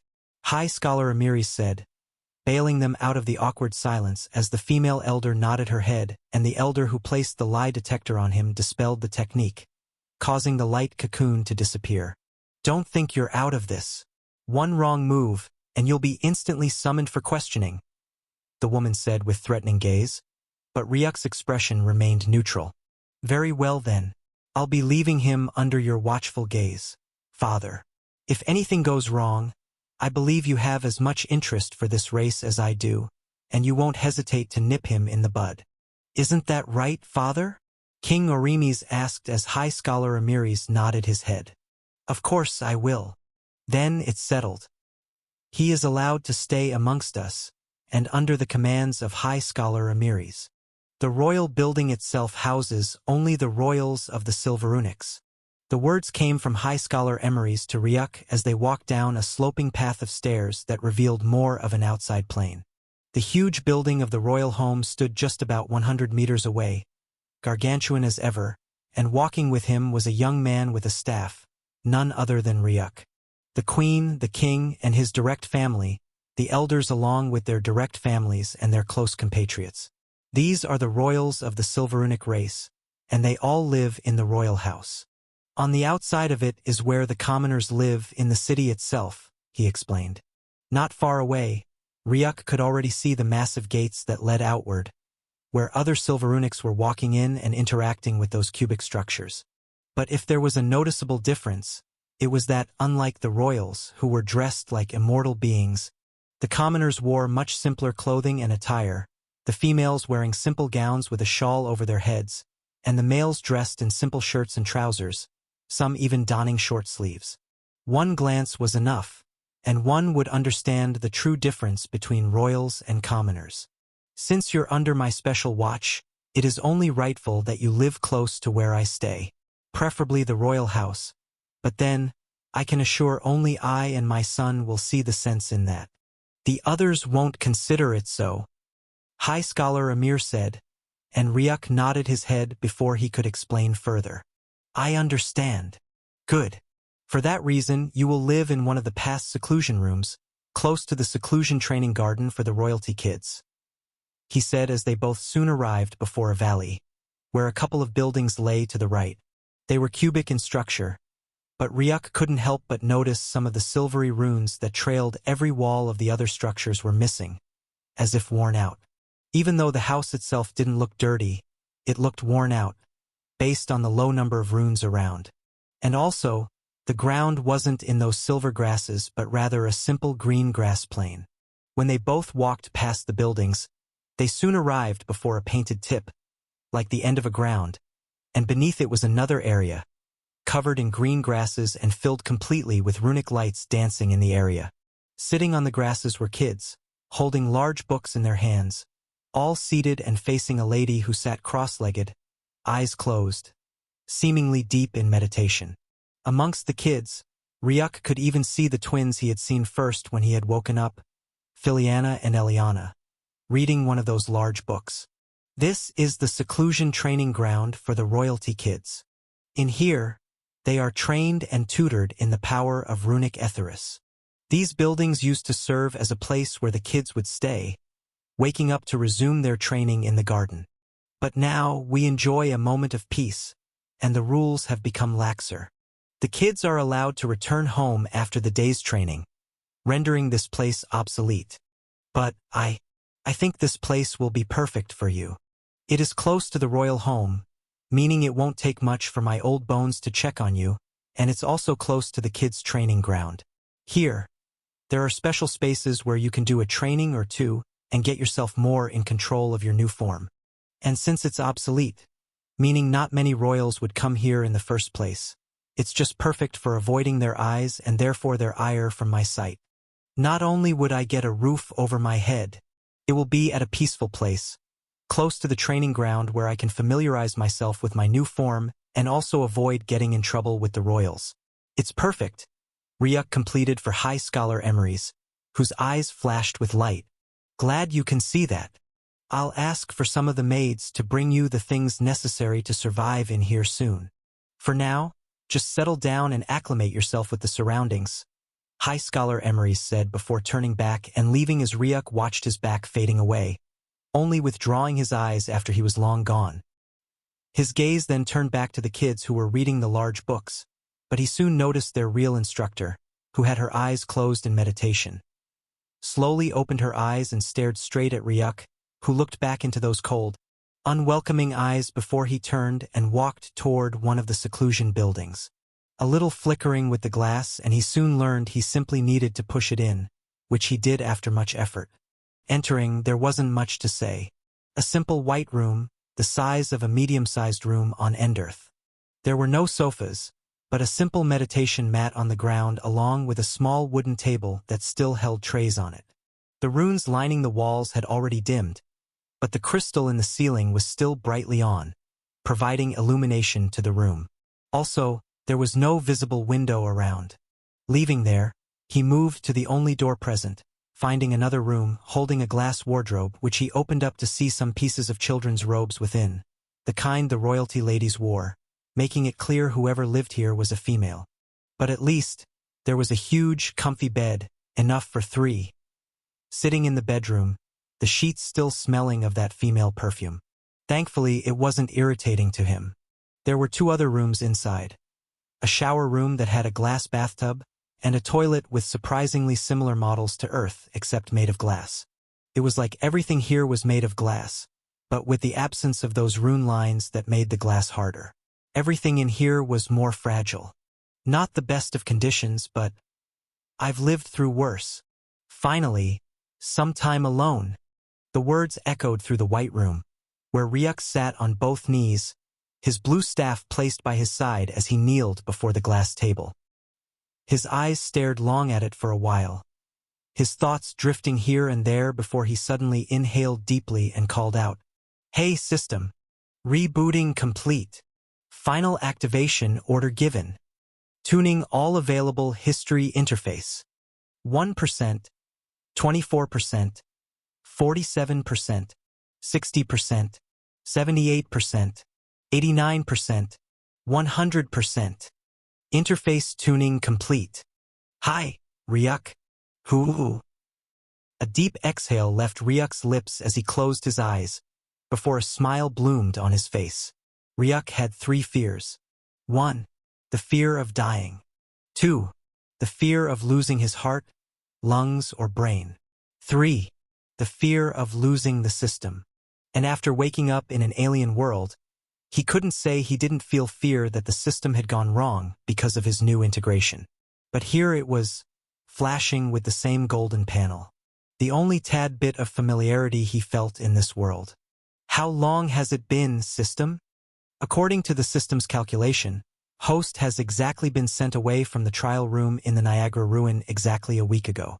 It has been 2 days since Host's damaged body was found, and Host spent 5 more days in slumber after the integration with the new Anunnaki model. This means the time duration from Host's last awakening on Endearth till now is only about a week. But Host must be careful, as there might be a time dilation. Just like how there was a time dilation during Host's descent into the previous realm, where Host's growth saw a massive increase in strength and also found Astralaxa. The system replied as Ryuk nodded. That makes sense. Time here might not be the same as Endearth. 100 years here might mean 1,000 years on Endearth, or it could mean just a day. Aster's realm taught me that much. Only more reason why I have to get out of here fast. And speaking of getting out fast, do you know how I got here in the first place, system? Ryuk asked, puzzled. According to the system's analysis, Host being told to be sent to the reward room only to be sent into this world is not a mistake. This world is part of the rewards of the trial.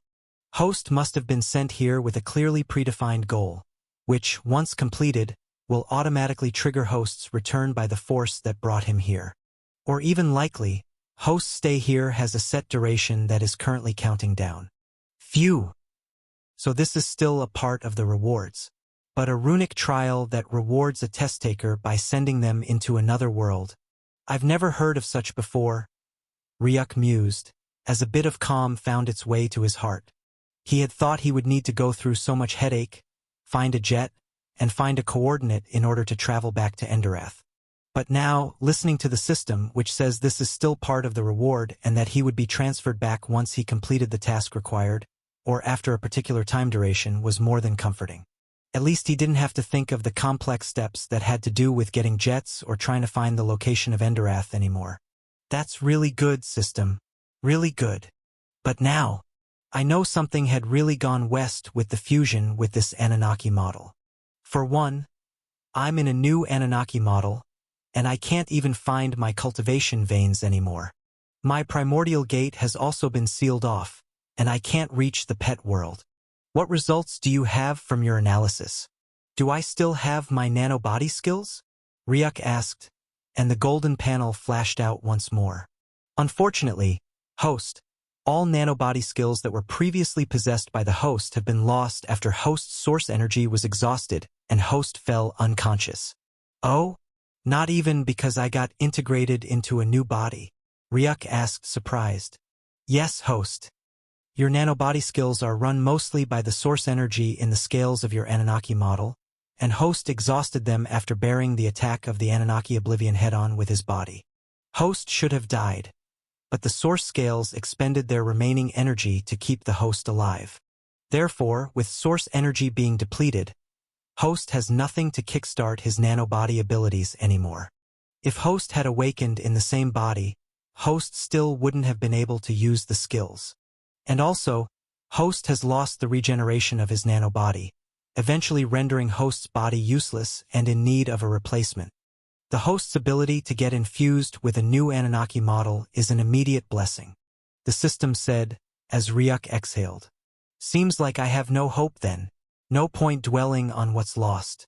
I can only look to the future with this new me. That's the correct mentality, host. After all, host really doesn't have anything but his heart, lungs, and brain. So far, those aren't missing or damaged. Host need not worry about anything else. To continue the topic, host's cultivation veins have not gone. Neither has his primordial gate or his cultivation. They are all very well available, the system said as Ryuk's eyes flashed. Where are they then? Host's cultivation veins, the ice veins, and the void veins have all been retracted into the primordial gate, and the primordial gate itself has been taken away from host's consciousness to the system's special dimension. This was a safety protocol that was immediately implemented after the system sensed that a foreign power was trying to interfere with host's consciousness, and also tried to steal away his primordial gate during host's integration with the new Anunnaki model. The system flashed red as Ryuk's eyes widened in shock. What the hell? They tried to take away my primordial gate? But why? The act must have been done by the one who integrated the host's body with the new Anunnaki model. And according to the system's analysis, it must have been done in order to try and weaken the host, to have him possess no other means of power or strength, save for the Anunnaki model he has been implanted with. The system completed as Ryuk looked silently in shock at the notification panel for a total of 40 seconds straight, before he sighed. And here I was feeling grateful that he implanted a new Anunnaki model in me, especially after my previous one's breakdown, Ryuk thought, his hands moving to his blue gem hand as he stared long at it silently. Before, so that's what it was, Emery's. You were only after your experiment, just like I guessed. But it seems I underestimated how far you were truly willing to go. To cripple my lifelong cultivation and turn me into a clawless and fangless tiger to be observed in a cage. Ryuk spat out in his heart, his hands clenching into fists before he placed them back on his lap. Hey system, did he know you hid them all? He asked in thought. No, host. The system had implemented the safety protocol and instantly sealed away everything before the primordial gate was discovered. None in this world will be aware that the host cultivates apex energy at all, the system explained as Ryuk's eyes flashed. Thank you, system, and very good. If so, then don't unlock my primordial gate yet. Keep it hidden still, for now. Why is that, host? The system asked, puzzled. According to what I have learned here, this world is focused on Aetheris cultivation. I might not be able to see the cultivation level of the people, but I have sensed that power Philine used during her little skirmish with her sister. That power is Aetheris energy. If my brain is still working well, then I remember that the ruin that led me here was called the Ruin of Niagara, and it was oozing with a large amount of Aetheris energy. The Ruin Guardian I fought was using Aetheris, and even Antares, who I fought, wasn't using Apex energy. His energy was Aetheris energy, and even Aster discovered this ruin only because it was oozing with Aetheris energy. If it had anything to do with Apex energy, then it would have been discovered by the Interdimensional Gate Association already. If I'm sent into this world as a reward for my mission completion, and all of the people here cultivate Aetheris energy, then the mission or the reason why I was sent here must be simple. To understand what Etheirys is. Exactly. And what better way to quickly understand it than knowing my only path to survival is through it? Once you bring back my primordial gate, I would have access to my apex cultivation, and then I will have a source of power I can safely rely on and won't be too worried since I have a weapon to deal with the danger. But the lack of a weapon will force me to sharpen the only instrument I have, which is Etheirys. Unlocking the primordial gate will slow down my cultivation of Etheirys. So for now, keep them hidden. But most especially, hide it because of High Scholar Emeries. That old man is a monster. I can feel it in my bones now. If he's willing to implant me with something that took him 200 years of traveling, effort and sweat to obtain without thinking twice, yet not mind crippling me right after just to make sure everything works in his favor, then that isn't an ordinary high scholar. That's a mad scientist with no sense of right or wrong. If he senses that I now possess apex energy cultivation, it will make him more watchful of me, as that factor will not be part of what he has written in his experimental book about me. And worst case scenario, he can just force me into the lab and forcibly remove the primordial gate. No one will stop him since their race already wants me dead. Even the king is his son. No one will question him. He has everything to destroy me. Enough power, enough knowledge, enough support, and enough mentality that won't give him the slightest bit of guilt over my death. That's not a person I can blindly fight, so for now, I have to follow his plan. To try and get used to this new model and cultivate Etheirys just like I was sent here. Once I gain full control of this body, and I cultivate Etheirys energy to a sufficient point, I can unlock my primordial gate then, and wipe him out of existence. Very brilliant plan, host, but that would take some time, if not a lot. Why can't host just choose to run away and avoid it all? The system said as Ryuk's eyes flashed. If I run, chances of getting caught are high. If I'm caught, chances of death are high. Meanwhile, if I lay low and seem to follow every one of Emeries' whims, he will protect me more, like he's doing right now. He will guard me on the way. He will help me understand more of my Anunnaki model body, as all of that will help his goal of knowing all about the Anunnakis move forward. Right now, his goals are in line with mine. Why run away from a free sponsor when you can use his help? And the spent time? It's like Emeries himself said, patience is needed to understand one's full potential, and in here I will be learning how to. Ryuk thought, his choice finalized, before he continued. Now that I know my hard-earned ice and void energy cultivations are safe, let's move on to the others. Activate system interface. Congratulations, host has killed a lower world essence being, a ruin guardian. Rewards? Plus 200,000 EXP. Plus 5 level up cards. Plus 1,000,000 purchase points. Congratulations. Host has completed a secret quest. Defeat a being at the eternity stage. Rewards? Plus 500,000 EXP. Plus 7 level up cards. Plus 250,000 purchase points. Congratulations. Secret quest has been completed. Complete the first mission of the Niagara Ruin. Rewards? Plus 600,000 EXP. Plus 8 level up cards. Plus 10 ability upgrade cards. System interface. Name: Ryuk Null. Race: half Null, half Jade Dragon. Age: 17. Apex Energy Cultivation. Frost Energy Cultivation. Initial plane of the stage of Cataclysm. Void Energy Cultivation. Initial plane of the stage of Ascension. Level: 55. EXP: 111,4000/200,000. Does host wish to level up? 1 million EXP. That's quite the mileage, Ryuk mused out loud as he looked at the notification panel flashing in front of his gaze. His actions of defeating the Ruin Guardian, Antares, and completing the first mission had instantly skyrocketed him so much it was almost unbelievable. But it's well worth it. When I fought the Guardian, I used Anunnaki Oblivion, which was a skill that was capable of wiping me out of existence.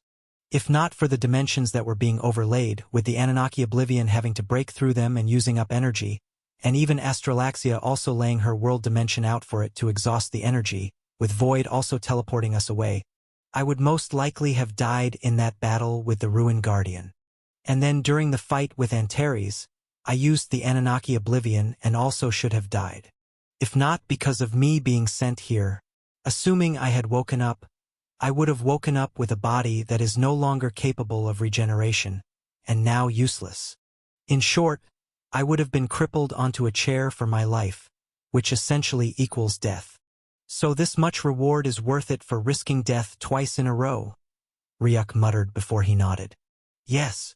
EXP 1114000/200,000.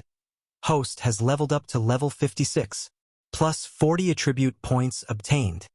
EXP 940,000/230,000. Congratulations. Host has leveled up to level 57, plus 40 attribute points obtained. EXP 710,000/270,000. Congratulations. Host has leveled up to level 58, plus 40 attribute points obtained. EXP 440,000/325,000. Congratulations. Host has leveled up to level 59, plus 40 attribute points obtained. EXP 115,000/395,000. Level up cards possessed. 20. Does Host wish to use level up cards? Yes. Congratulations on Host successfully reaching level 79. Total attribute points 1,060. The system blinked as Ryuk exhaled deeply. 1,000 attribute points. I have never seen so much in my poor, miserable life, he said, yet grinning sadistically as he eagerly continued. Activate Stats tab. Stats. Important notice. Due to Host's fusion with the new nanotechnology model, Host stats have changed noticeably. Previous stats before new Anunnaki model fusion. Strength 400. Agility 400. Mana 600. Endurance 400. Intelligence 390. Charisma 200. Luck null. After fusion with new nanotech plus void cultivation to initial plane of ascension. New current stats. Strength 1,800 locked. Agility 1,900 locked. Mana 600 plus 100. Endurance 1,150 locked. Intelligence 390. Charisma 200. Luck null.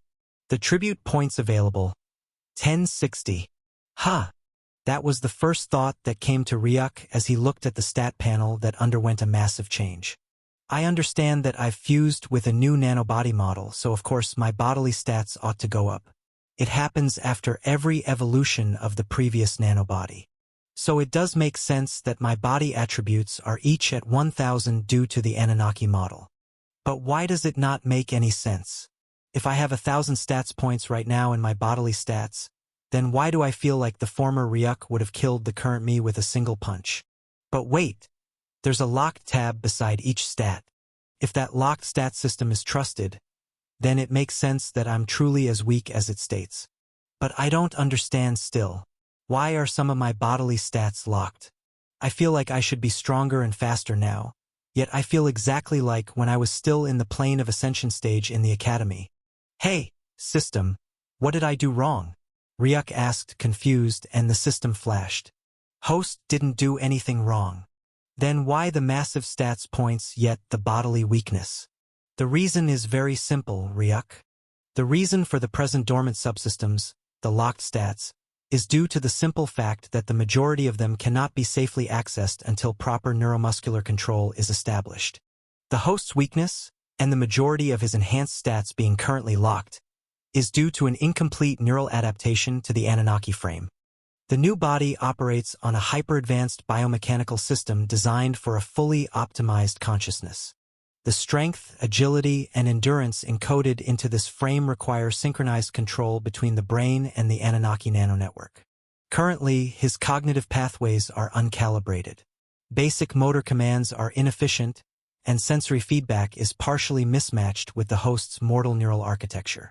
The system explained, but Ryuk simply stared blankly at the panel, reading each and every single word, back to back, again and again, after 7 minutes of keeping mute, with his eyes furrowed. Not in misunderstanding, but in confusion. Another set of notifications appeared. To put it in Host's layman words, Host's previous nanobody was simple, based on just 3 source scales from the body of an Anunnaki, but it has been destroyed, and Host has now fused with a fully intact relic of an ancient hyper-advanced species. This new body of yours, Ryuk, isn't just stronger in terms of raw stats. It's structured and technologically alien to you, and optimized for a completely different consciousness and neuromuscular framework. That is, your brain is struggling to send effective commands to your new body. Why? Ryuk asked. Because the Anunnaki body is too advanced. It relies on entirely different neural instructions based on quantum pulse nerve relays or psionic energy interactions, rather than your normal electrical biosignals. Until you rewire your brain through effort and experience, then even basic movement will be awkward and inefficient, hence the reason why you're even using a staff right now. Think of it like trying to control a spaceship with a bicycle's handlebars. You're not physically incapable, just that your current input system is way under-optimized. What about the locked stats then? Ryuk couldn't help but ask. The locked stats, strength, agility, and endurance, aren't just numbers. They represent dormant nanostructures, muscle-dense fibers, or kinetic design nodes in the Anunnaki body that you simply can't access yet. Your body has the potential, but your nervous system, energy flow, and combat instincts haven't caught up. These stats will unlock progressively as you form mental pathways, or through intense combat adaptation.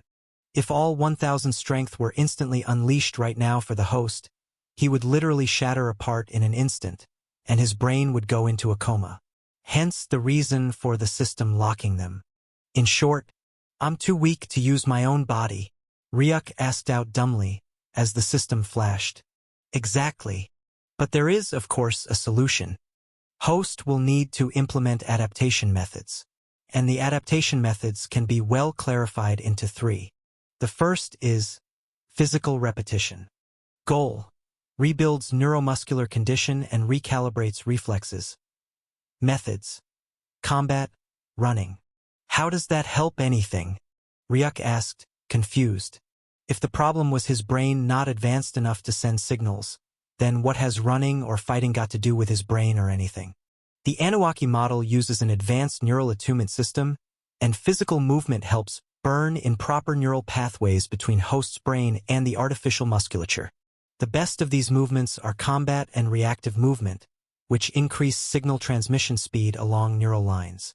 Running and continuous locomotion stimulate the lubrication lines in the Anunnaki limbs, resulting in these lines becoming more responsive with sustained use, reducing stiffness. The second method is etheric cultivation, mental power training. Goal: accelerate brain-body synchronization through enhanced cognitive command. The Anunnaki frame responds to microthoughts, subconscious pulses from host's mental state. Cultivating etheric sharpens these signals, reducing input lag and regaining control. Etheric improves neural elasticity and mental clarity, letting host issue commands with greater efficiency, even when multitasking or under pressure. Also, the Anunnaki body contains a special nanocore interpreter unit, which reads and translates intent. Etheric allows host to better harmonize with his body, improving command execution. Over time, host might even be able to think and move in one motion, eliminating the need to consciously think about muscle calculation entirely. That makes more sense. The last method, and very crucial, is rest and calibration cycles. Sleep, idle sync. Goal: passive integration of foreign systems into host's natural rhythm. During rest, The Anunnaki nanonetwork enters sense mode, scanning and recording patterns from host brainwaves and internal rhythms. Sleep helps stabilize motor memory consolidation. That is, every motion that host practices during the days gets written into the body during sleep rest. These are the ways for host to gain full control of his Anunnaki model. The concept of it all is simple. Your body is like a supercomputer with alien firmware, but your brain is still running on human software. These methods, physical repetition, mind cultivation, and rest, are the ways by which you rewrite the operating system, syncing intention with action, until you no longer think about doing something. You just do it as effortlessly as breathing. The system explained, and Ryuk went through the notations 3 times before he finally exhaled. I understand. I'll need to train harder, fight harder, and rest well to gain control of this body and unlock my locked stats. If so, I'll just keep my stats for now and not add any more.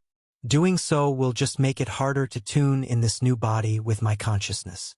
I'll unlock all my locked stat points first, before placing any points into the stats. Ryuk committed in his heart. Very good decision, host, the system said. But then, knock. The sound of knocking suddenly resounded as Ryuk turned to look at the door. He grabbed his staff by the side and rose to his feet, before taking steps toward the door. When he unlocked it, he found a dark-skinned Silverunic lady in front of him, dressed in a black and white maid outfit. Are you the guest, Ryuk? The lady asked, her tone neutral of emotion. I am. Here. High Scholar Emeries said to bring this to you, she said as a dark travel bag appeared in her hand, which she passed to Ryuk. He took it in his grasp, his hands straining a bit under the weight. He also said you're free to join the Royalty Children training class starting from tomorrow morning, and also feel free to use any equipment that is present there. That's all, she said before turning back and disappearing into the distance. The door shut closed as Ryuk moved back to the table in the room and gently placed the bag in his hands onto it. There were zips on either side, and he pulled on them, soon revealing the contents of the bag. They were clothes. About a dozen of them in total, 7 shirts. 4 were white and long-sleeved, 2 were black round neck with short sleeves that would most likely reach halfway to his biceps, and 1 was blue in color with a collar around it, most likely reaching up to half his thigh length. It was more of a coat than a shirt. Then there were 5 trousers. 1 black short, 2 long-legged white in color, 1 long-legged blue that seemingly matched the first coat, and another green one. Cool, Ryuk muttered as he pushed away the clothes and found some other miscellaneous objects that would bear little to no use to him.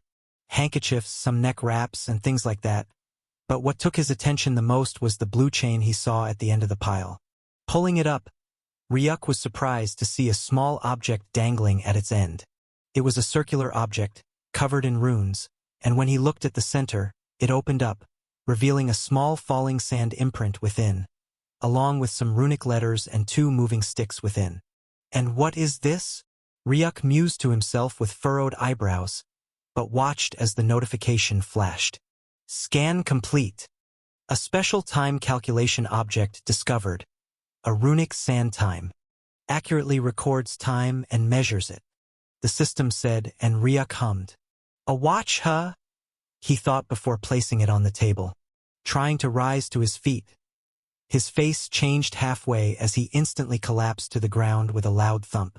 TCH, I really need to get used to this soon, Ryuk muttered to himself, before he helplessly pulled on the staff next to him and rose with its aid. Grabbing the bag, he went into the bedroom, laying it on the comfy bed, before he brought out all the clothes and moved to the glass wardrobe at the side. A few minutes of getting rid of the previous robes and clothes, and the wardrobe was filled with the new clothes he had. But then, his eyes furrowed as he watched a silver tint enter into his eyes from an object in the wardrobe, and his hands reached out, only to feel something smooth. He turned to the other side of the wardrobe and walked around it, coming to stand before it was a figure that made him pause on his feet. It was looking exactly at him, and when he tried to take a step back, he watched as the figure also took a step back. Wait, that's a reflection? But a reflection of who? Ryuk asked in shock, and the answer soon flashed before him. A reflection of a boy named Ryuk Null. The system notification flashed as Ryuk's mouth opened to a wide, "Oh, that would have no problem fitting an egg. This is unbelievable," he said out loud as he looked at the image before him. But the reflection before him, it was unlike him at all. It was very tall, too tall, standing at a height of about 2.3 meters. Monolithic, and definitely inhuman. And neither was it a boy. It was a young man seemingly in his early 20s, with wide shoulders and a lean, athletic frame. His face was sharp and symmetrical, jaw tight, cheekbones high, nose straight. His skin had a cool, faint blue tone, almost like polished marble with a glassy sheen. Not fake, just clean. Artificially clean. His hair was ocean blue, messy on his head, with some parts falling over his forehead and some strands reaching to the back of his neck. His eyes were the most striking, and what shook Ryuk's heart. A clear white sclera, perhaps too clear, but it only made those irises even more visible. They were blue-colored around the pitch-black pupil, and around the space between them were splashes of dark mixed with blue that captivated on sight. It was like looking into the galaxy. The blue glow gave the gaze a surprisingly soft yet piercing look. Yet when Ryuk stared into them, it was an eye that made his heart pound faster, as if something was staring right at him. Something alert, focused, and alien without looking monstrous, but it was a gaze that was just too steady to belong to a human. The face was beyond handsome. Even the Silverunic, who had no uglies amongst them, would pale to it, and it was the most handsome Ryuk had truly seen on a young man in his early 20s. He had never come across such, but it wasn't to the point of femininity either. It was just gentlemanly, yet the aura of it awoke a refined mystery. From the edge of his neck, things began to get tricky, and revealed the truth: he was an anomaly. For one, the neck looked like it had layers, thin plates woven tight, glowing blue faintly with every breath, and the parts were concealed under the gray patient where he was wearing. Reaching for it, Ryuk pulled off the shirt for him, revealing a perfectly chiseled torso, with clear lines and segments all covered in those same blue gem lines. But then, Ryuk's eyes faltered as he unconsciously pushed down the trouser. And then, it's gone. It's gone. Ryuk screamed out in horror as he looked at his legs and found out he only had two. One of the legs was missing, and it just happened to be the most important one. "Oh, chill out, Ryuk. It was never there to begin with." The system flashed, but Ryuk wasn't having it. "What do you mean it wasn't there?" "It was there. It had always been there," he roared back, but after staring at it and the glass, and screaming non-stop for 5 minutes, he could only sigh helplessly in the end. "It's gone. Really gone. What made me a man is now gone." The place where his big daddy ought to be was as smooth as glass, covered in those same blue plates. Well, the previous ones weren't working anyway. "Shut up, system,"